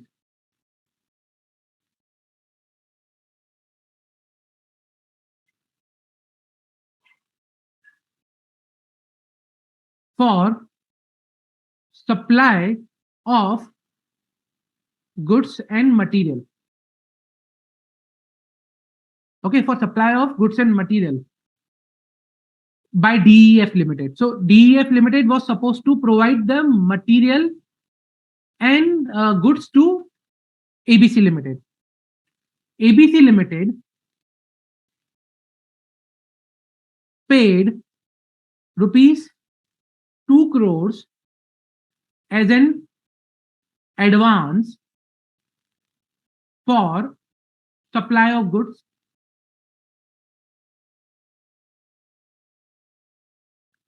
Later, at the date of performance of contract,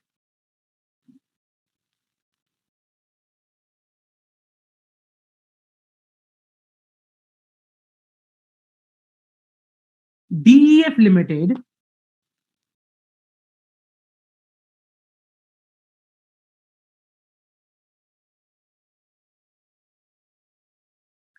closed its operations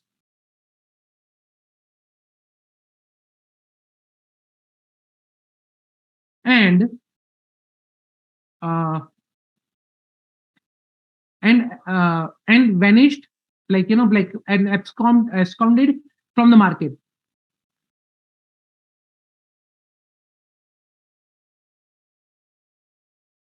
by committing fraud.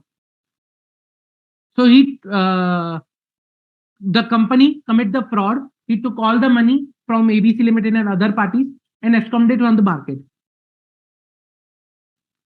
Okay, so the company is no longer available in the market, or is not traceable.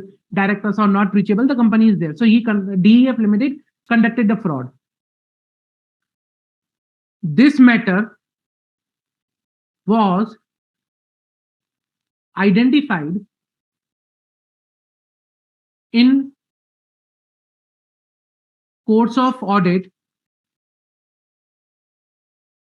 by Mr. A. Okay, auditor, stat auditor.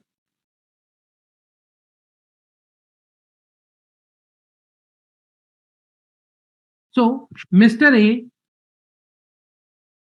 after discussion with management,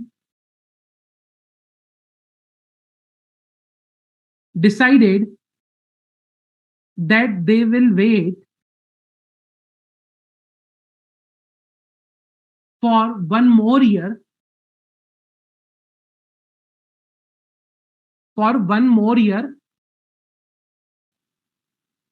okay, and wait for 1 more year for DEF Limited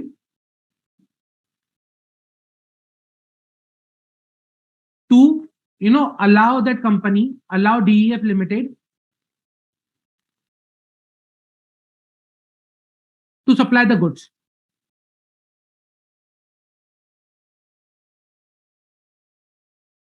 No further reporting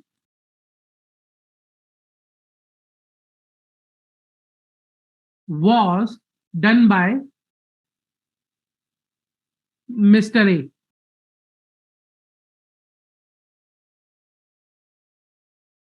Is Mr. A correct with respect to reporting of fraud?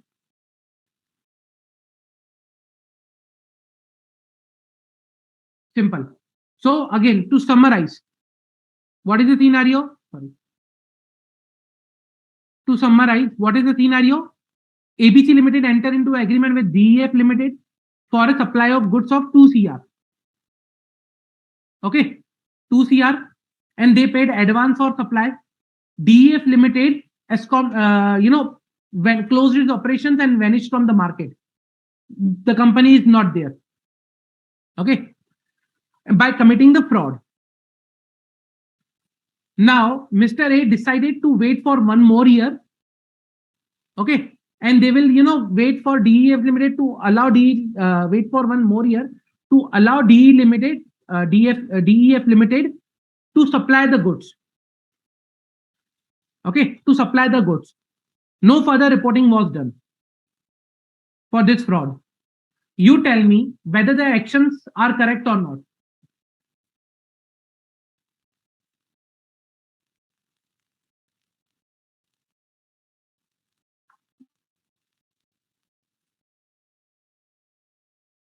Okay, so here we are the auditor of ABC Limited. Huh? So we are the auditor of ABC Limited.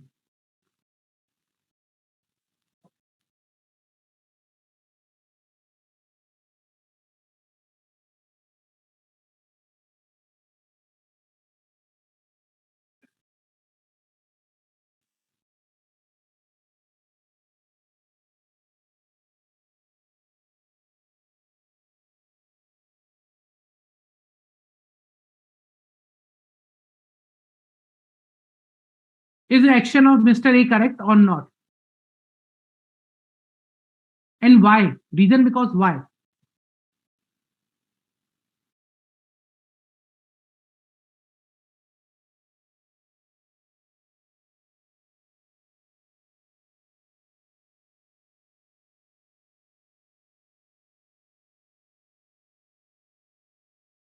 Whether, see, the amount of fraud is of 2 CR. So the question 1, okay, I'll simplify the question. Is reporting to central government, required?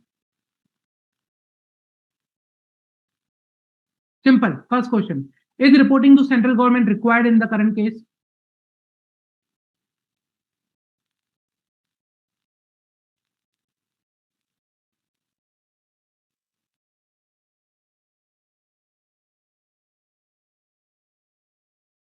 As per 143.12,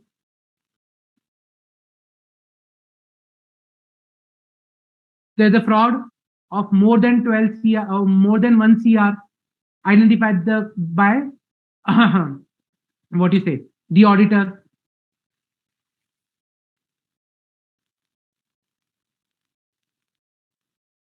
So is reporting to central government required?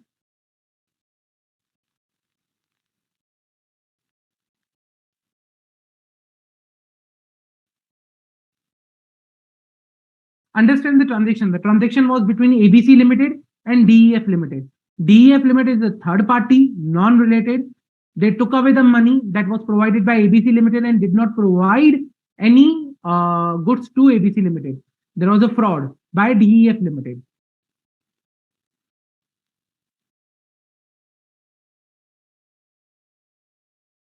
Okay. First of all, pretty simple. I'll show you. So the correct answer is this is not required.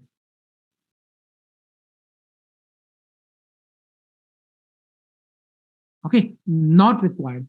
Now, the reason is very important to understand. Not because he is not auditing DEF Limited, not because the fraud is not done by the ABC Limited, but because the fraud is not done by the officer or employee of the company. If you read what I just discussed, is that the fraud, okay, committed against the company by its officer or employees, committed against the company by its officers or employees, that falls under the section 143.12. If an fraud is done by third party, not part of it. If it is a fraud is not done by its officers or employees, it will not be part of the reporting. Yes. Now my comes the next question.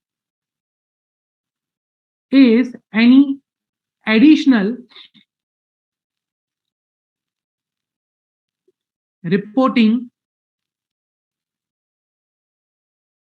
required under section 143.3?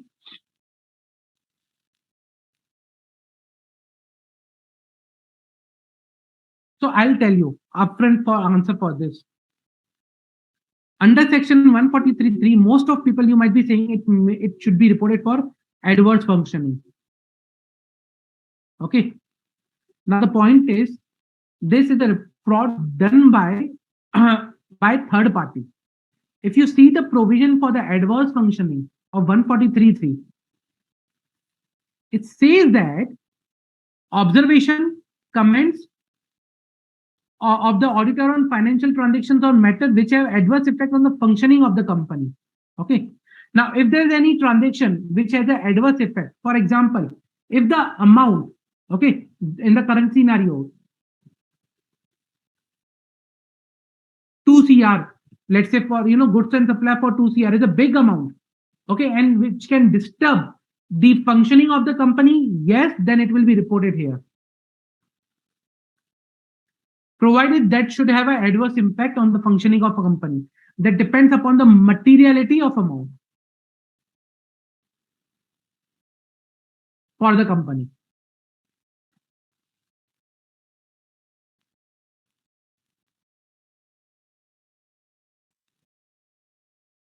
Now, there is one more area where it can be reported, okay, where it can be reported.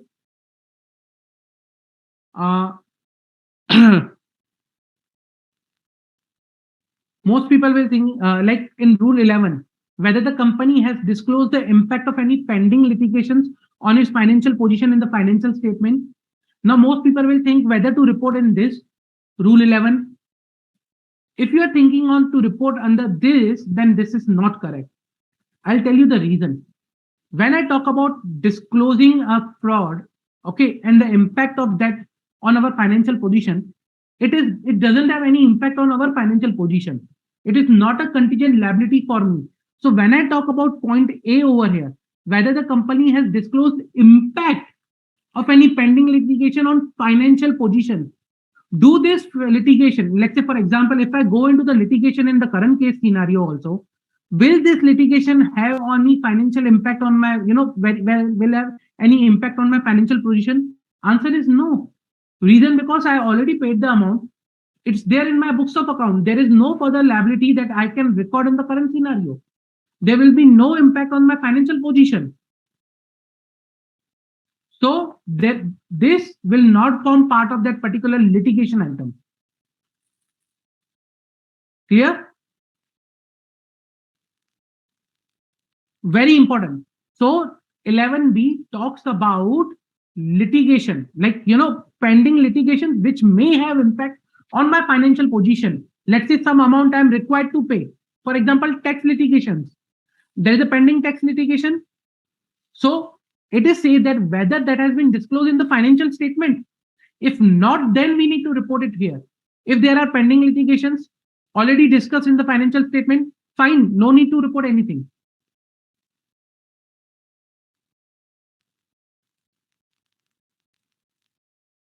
So clear where it is required to be reported? Litigation, no. May come in the adverse function because of the materiality of the amount, but 143.12 fraud reporting not required because not an employee, not an officer.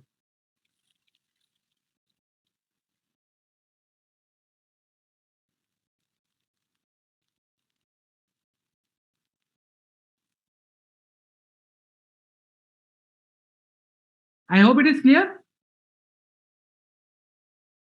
Any doubts till now?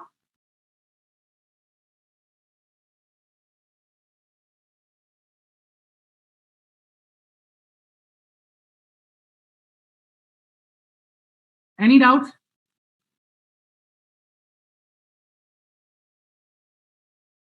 Okay. Very critical to understand, like, where the things will be reported.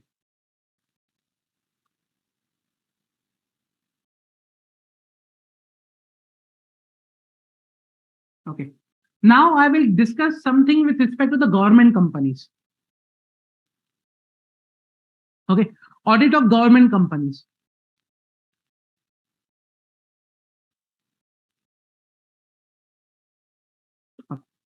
Now, there's a section which talks about 143, 5, 6, and 7. What this section says, okay, and what we were discussing till now, audit of a other than government company, how the government company works. Okay, audit of government company. So for audit of government company, what happens is it's pretty simple. For a government company, okay, the Controller and Audit General of India appoints the auditor within 60 days from the date of, like, appoints the auditor, okay, like, for the audit of financial statement. So just a minute.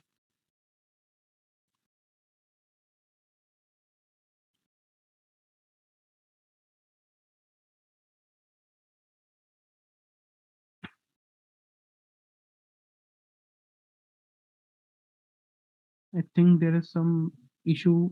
Just give me a minute.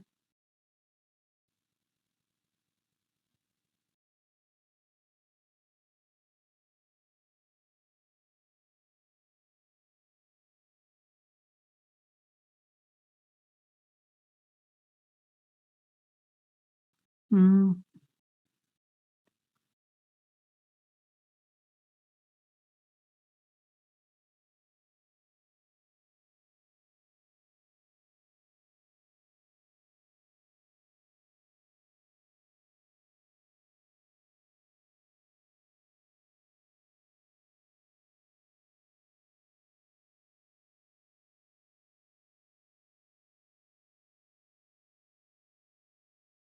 Okay.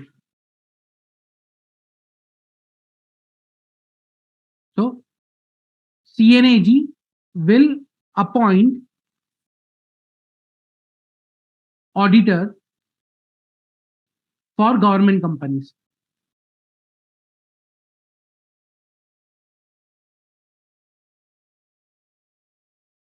Okay. CNAG will appoint the auditor of a government company. Okay. Then the auditor appointed is required to submit his copies to the CNAG. Okay, based on the directions which have been given by the CNAG. It's pretty simple. Like, we saw, like auditor in other cases, like they are required to report. Here the reporting is based on the requirements of the CNAG. Auditors then is required to prepare audit report. Okay, and that audit report is required to be submitted to the CNAG. Simple. CNAG may, within 60 days, once they receive the report, within 60 days, they may,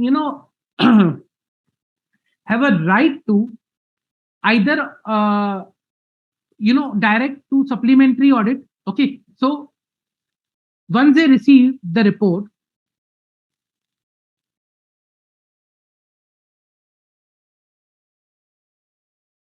they have a, within 60 days, they have a right to order supplement audit. Okay, they have a right to order supplementary audit, or to comment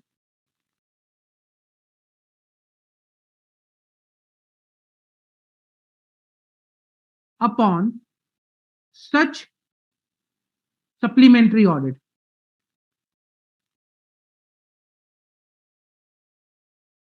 Okay, so let's say, for example, auditor provided the report to the CNAG. Now CNAG wants some additional information. He wants some areas to be audited some more. Within 60 days of the report that has been received by the CNAG, he can order supplementary audit. Okay, conduct this area, like audit of this area with this particular information, or conduct this particular audit further. Supplementary audit can be anything. Or let's say supplementary audit was ordered and the report was submitted, okay, to the CNAG. Now this audit can be supplementary audit report or normal audit report.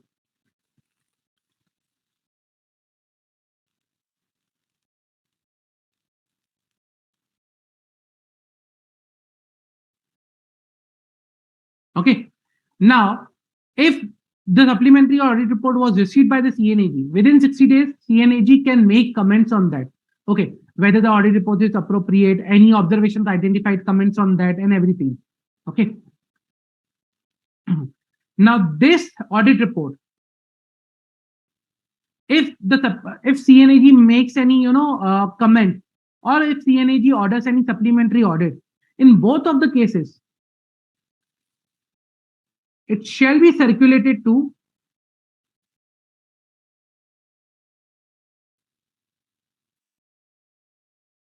members, okay, or persons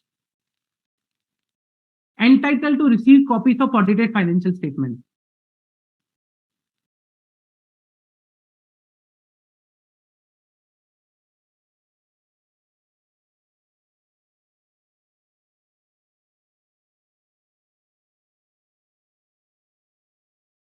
So this is required to be shared with all the members or persons who are entitled to receive the copy of financial statement. Okay. Now, other than this, CNAG can order for test audit also.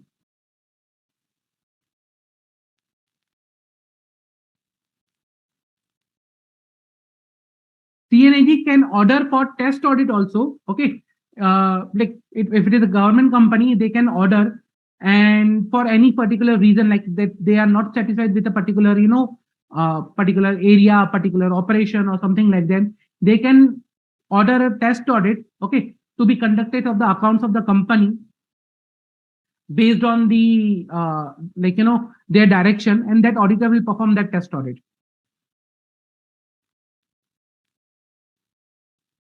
So it's pretty simple. That is with respect to audit of government companies. This is section 143(5) and 6, where the CNAG has appointed auditor. Auditor will submit normal audit report or supplementary within 60 days. CNAG will provide either order supplementary audit or either will comment upon the audit report of supplementary audit. And test audit is part of section 143(7). Okay. Pretty simple, nothing difficult. Now, then comes very important part, that is audit of branch.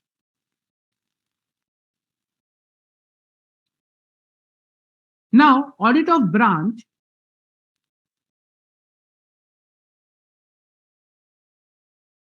is covered under section 143(8).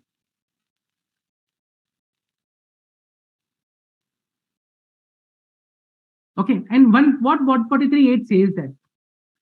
So 143(8) says that that in case of a branch audit, who can be an auditor? Okay, who should audit the branch first of all? So for an Indian branch,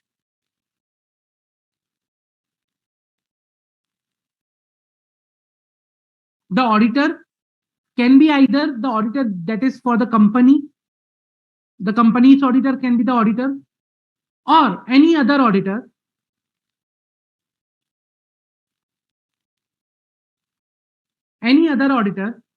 subject to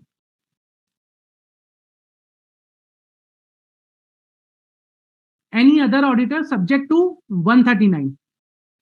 That is, if he is appointed as per 139, then it is fine.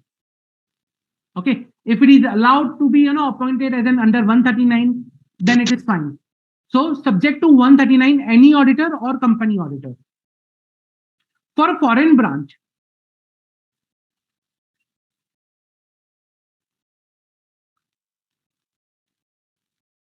okay, for a foreign branch,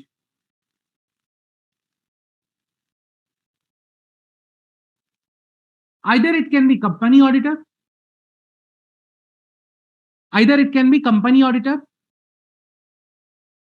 or it can be other auditor. Now, when I say other auditor, that other auditor should be authorized to conduct audit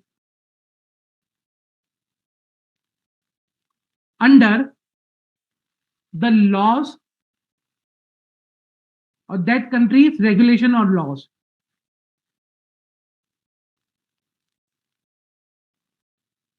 Okay, simple. For Indian branch, either it can be company auditor or it can be any other person who is qualified under 139. For foreign branch, and it can be a company auditor, okay, the main company auditor or any other auditor, but that any other auditor should be authorized to conduct audit under that country's laws, because it's a foreign branch, not an Indian one. And whichever auditor they are being appointed, whichever auditor. So every auditor is required to comply with auditing standards. Every auditor is required to comply with auditing standards. That is a requirement of section 143(9). Whether it's a company auditor, any other person appointed, every auditor. So the word is used, every auditor. Okay. So that is with respect to the branch audit and the requirements of auditing standards. Pretty simple. Any doubt till now?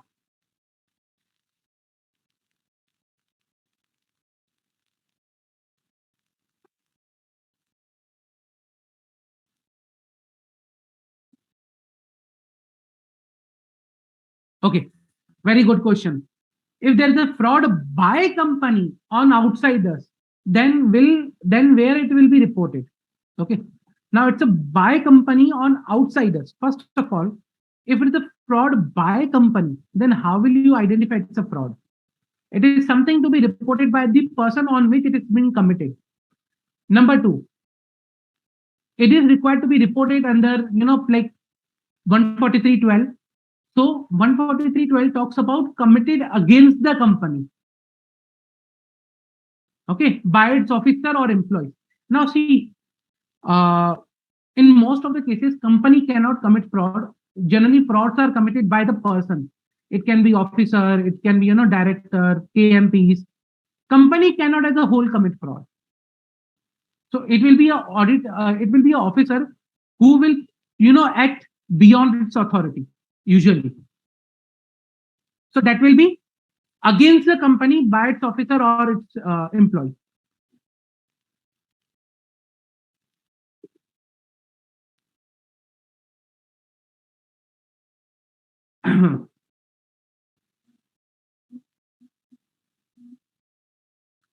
So, in how many days the audit report is required to be submitted? That's one of the questions.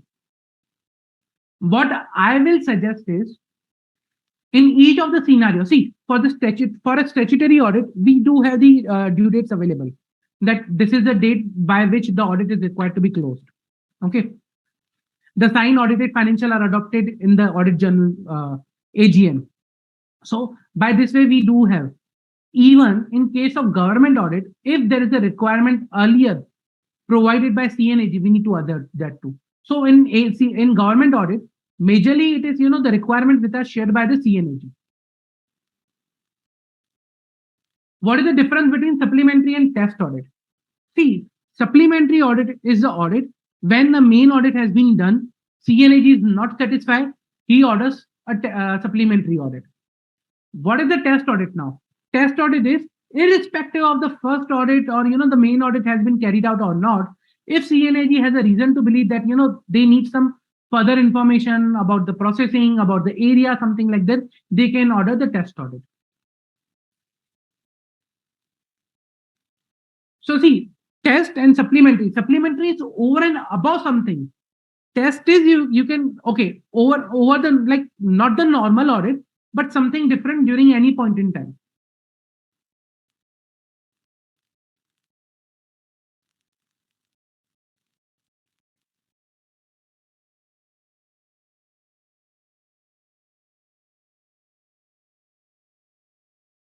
Okay, very good question.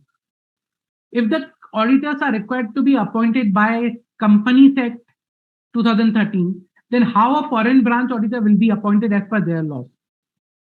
See, when there is a foreign branch, there are requirements that foreign, let's say for example, there is a company, Indian company, XYZ Limited. XYZ Limited has a foreign branch in Europe, for example. Okay.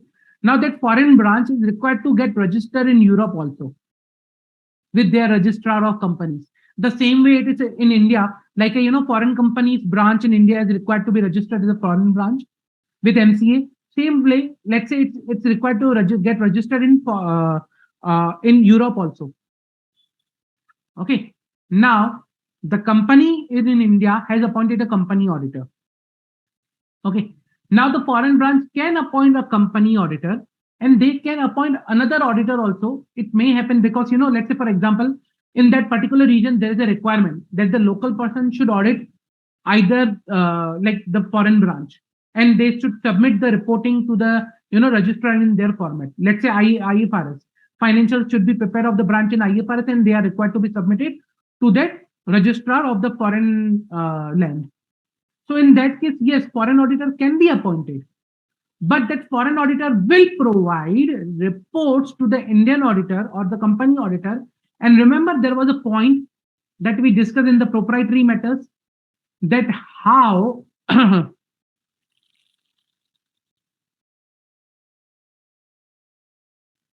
okay, over here.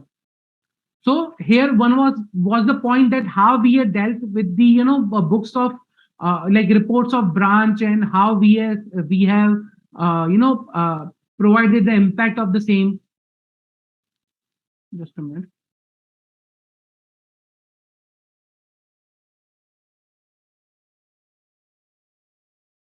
One 143.3 over here. See. So the report on the accounts of branch office of the company audited under subsection 8 by a person other than the company's auditor has been sent to him under the proviso to that subsection and the manner in which he has dealt with in preparing his report. So when a person other than the company's auditor is appointed as a branch auditor, he is required to submit his audit report to the company's auditor, and company auditor needs to disclose that whether he has received the report and how he has dealt the same, in preparing his report. So both are linked. See, it says that subsection 8, audited under subsection 8 by a person other than the company's auditor. The same we discussed right now. Subsection 8, foreign branch other auditor authorized to conduct audit under companies that country's laws.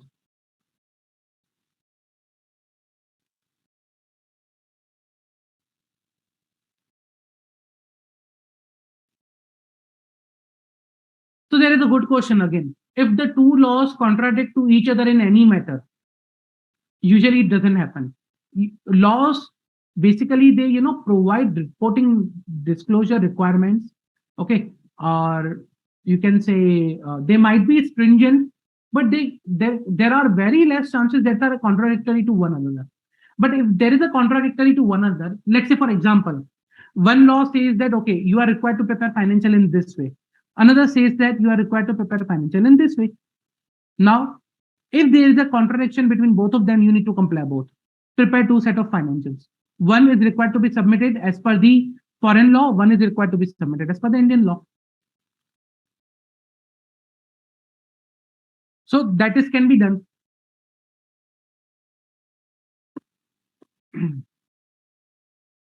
Any doubt? Any doubt till now?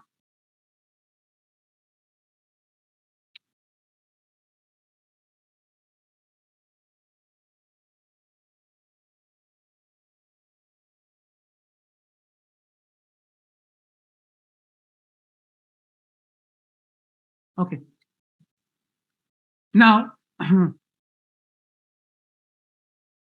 very important provision, one last provision I want to discuss is the contravention and penalties. Okay, section 147. So that is a very important section which talks about, what are the penalties for the contravention of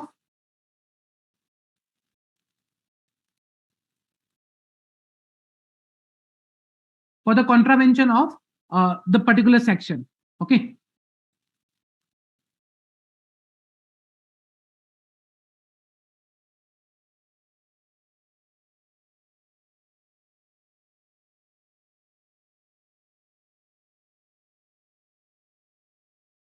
Now, if there is if any provision of section 139 to 146, if there is any violation of provision of 139 and 146 is there, in that case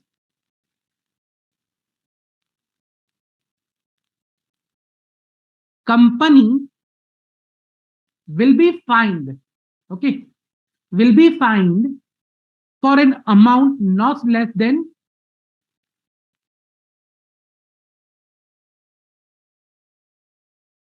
for minimum rupees 25,000, okay, for minimum rupees 25,000, but maximum it may extend up to rupees 5 lakh.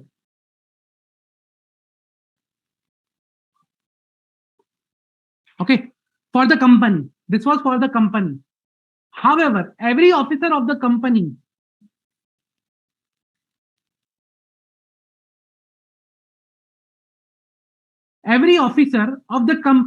okay, who is in default will be punishable with a fine not less than 10,000,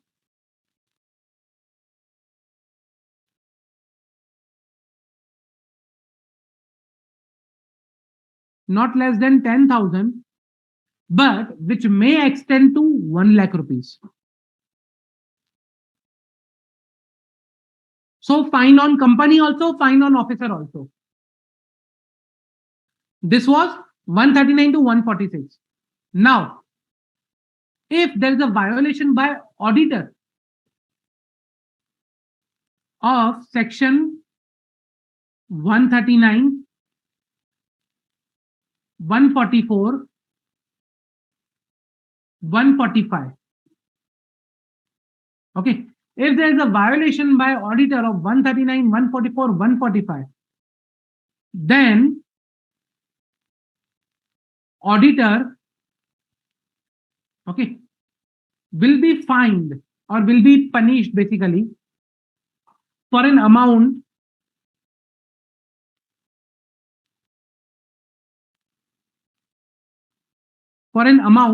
that is not less than 25,000 rupees, okay, but which may extend rupees 5 lakh,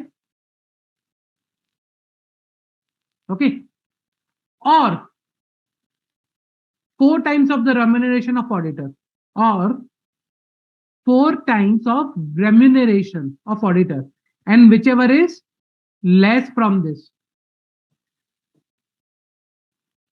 So in maximum, we have two limits. One, 5 lakh rupees, or 4 times of the remuneration, 4x of the remuneration. Whichever is less will be the maximum limit. Clear? For auditor. Okay.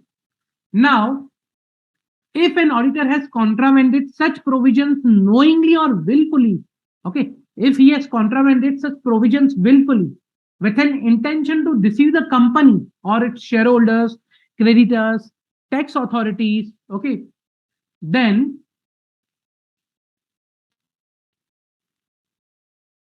if contravention is willful with intention to deceive,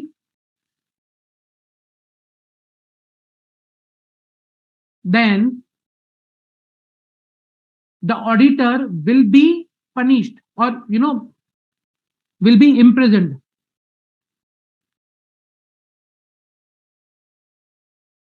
will be fined with an imprisonment for a term,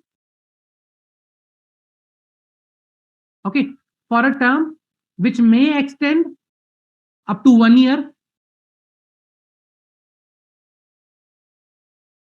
okay, which may extend up to 1 year, and plus in case of willful, with intention, there is a fine that should be minimum rupees 50,000, which may extend to maximum rupees 25 lakhs, or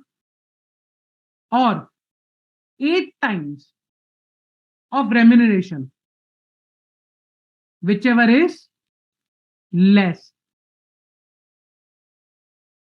So there is a condition for maximum 25 lakhs or 8 times of the remuneration, whichever is less, when there is a willful contravention.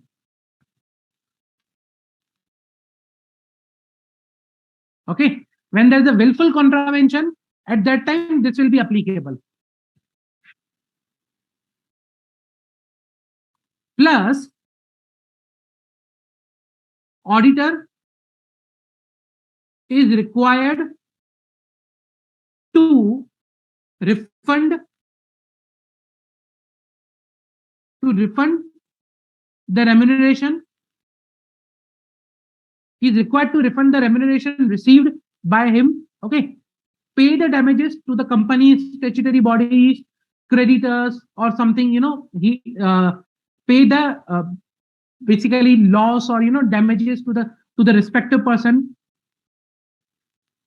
Pay the damages for loss.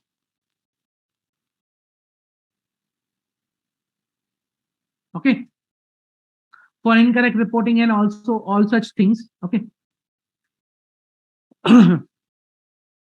So that is the minimum that is, auditor are required to pay when there is a willful contravention of 139, 144, or 145.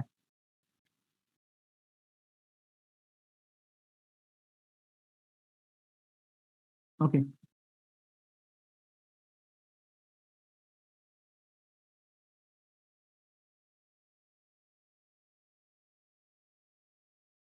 Any doubt till now? Any doubt?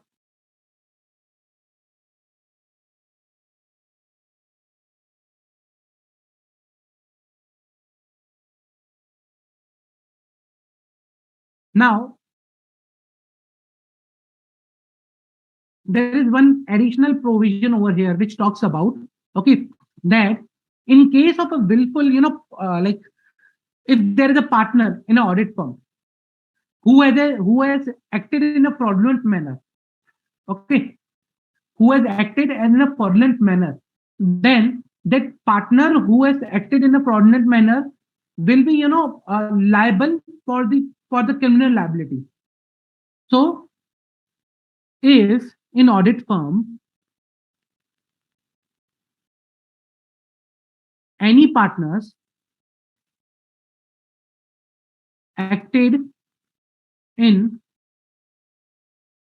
fraudulent manner, in fraudulent manner,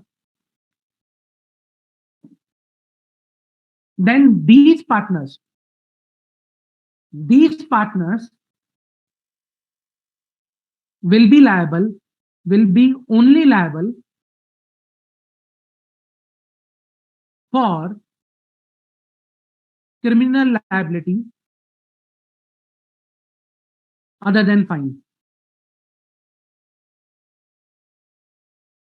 Okay, for criminal liability other than fine. But if it is not a criminal liability, okay, if it is not a criminal liability, then the partners or all the partners or partners concerned of the audit firm will be jointly and severally liable in the current case. For the criminal liability, these partners will be only liable. Okay. I hope it is clear. 147 penalties.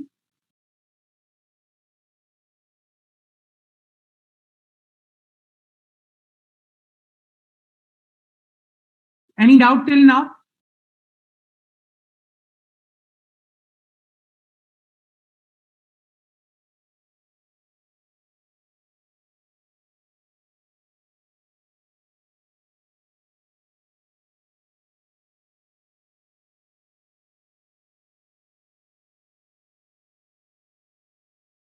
Okay, very good question. Whom the fines are required to be paid? MCA, central government, fines will go over there. Where the damages are required to be paid by auditor? Damages to the person who has suffered the loss. Okay. Within how many days? That depends upon, the adjudication happened or the final verdict in a particular litigation. How much damages are there? What is the time period that is there? Okay. So that totally depend upon case to case basis. Any further doubts?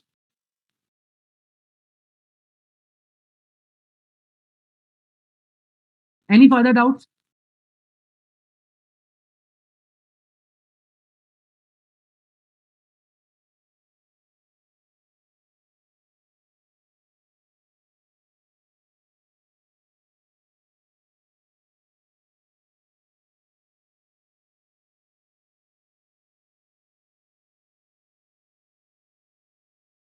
See, when I talk about criminal liability, it's as per, like the imprisonment, as I told you. Imprisonment will be, the criminal liability other than the fine. Okay. Now, I will start with one of the topics that is very important. Most it is asked. That is CARO 2020. Okay. Reporting for CARO 2020. Now, this is reporting done from 1/4/2021. The reporting has started from 1/4/2021 for the CARO. While, in the next lecture, we'll see how it is reported. But first of all, to whom the CARO is applicable? To understand that, okay, CARO was applicable to all the companies except, so I'll say the exempt companies from the CARO over here. Exemption from applicability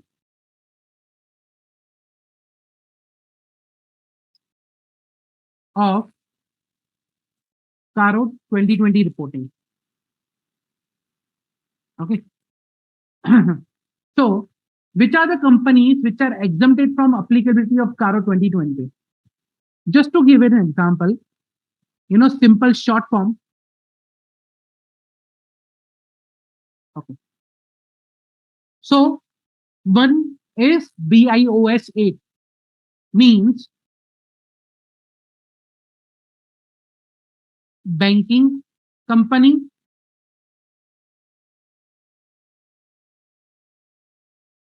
insurance company,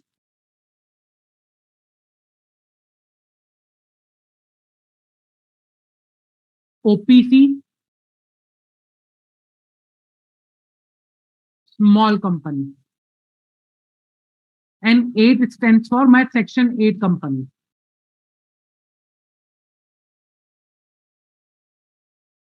These companies, as of now, are exempted from CARO 2020. BIOS 8, you can learn it. Banking, insurance, OPC, small section 8 company. Plus, there is another exemption available, that is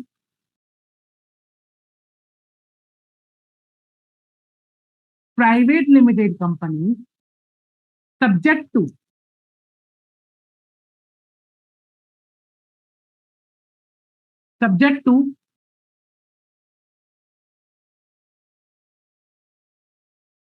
P1, D1 and R10. What is P1, D1, R10? Subject to is paid up share capital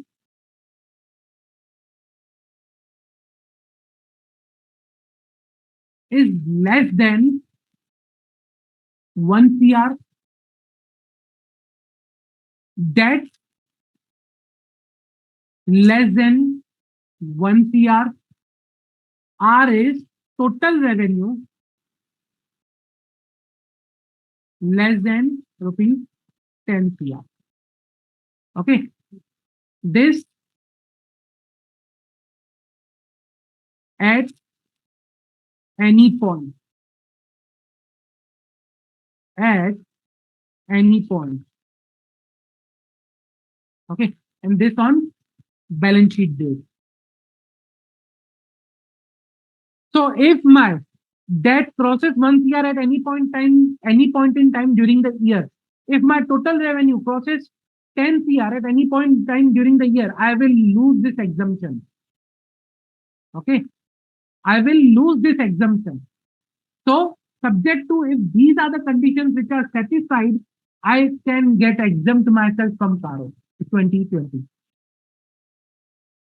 So, BIOS 8 plus private limited, but subject to P1, D1, R10.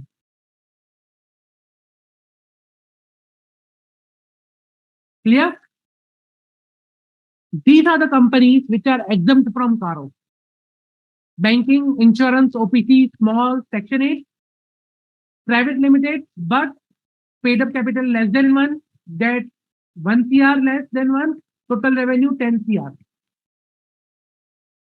If these conditions are satisfied, then it is fine, otherwise not.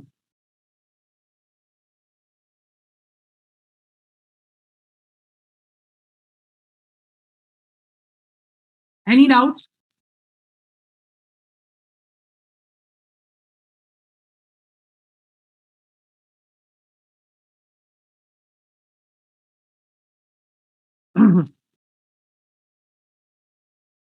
Any doubt?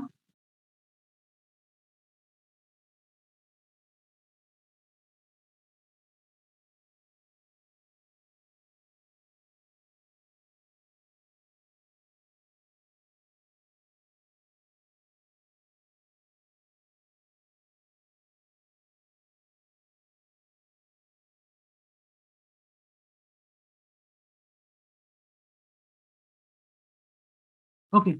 Now, the question is, banking company includes NBFC. So, see, when banking company, when I say banking company means defined under clause C of section 5 of Banking Regulation Act. NBFCs are registered under RBI Act. Okay. there's a separate registration for NBFC. So it is not NBFC, it's a banking company, which is specifically defined in clause C of Banking Regulation Act.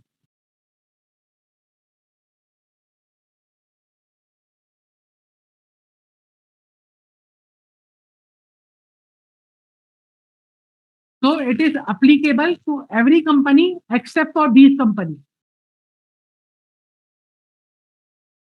I hope it is clear.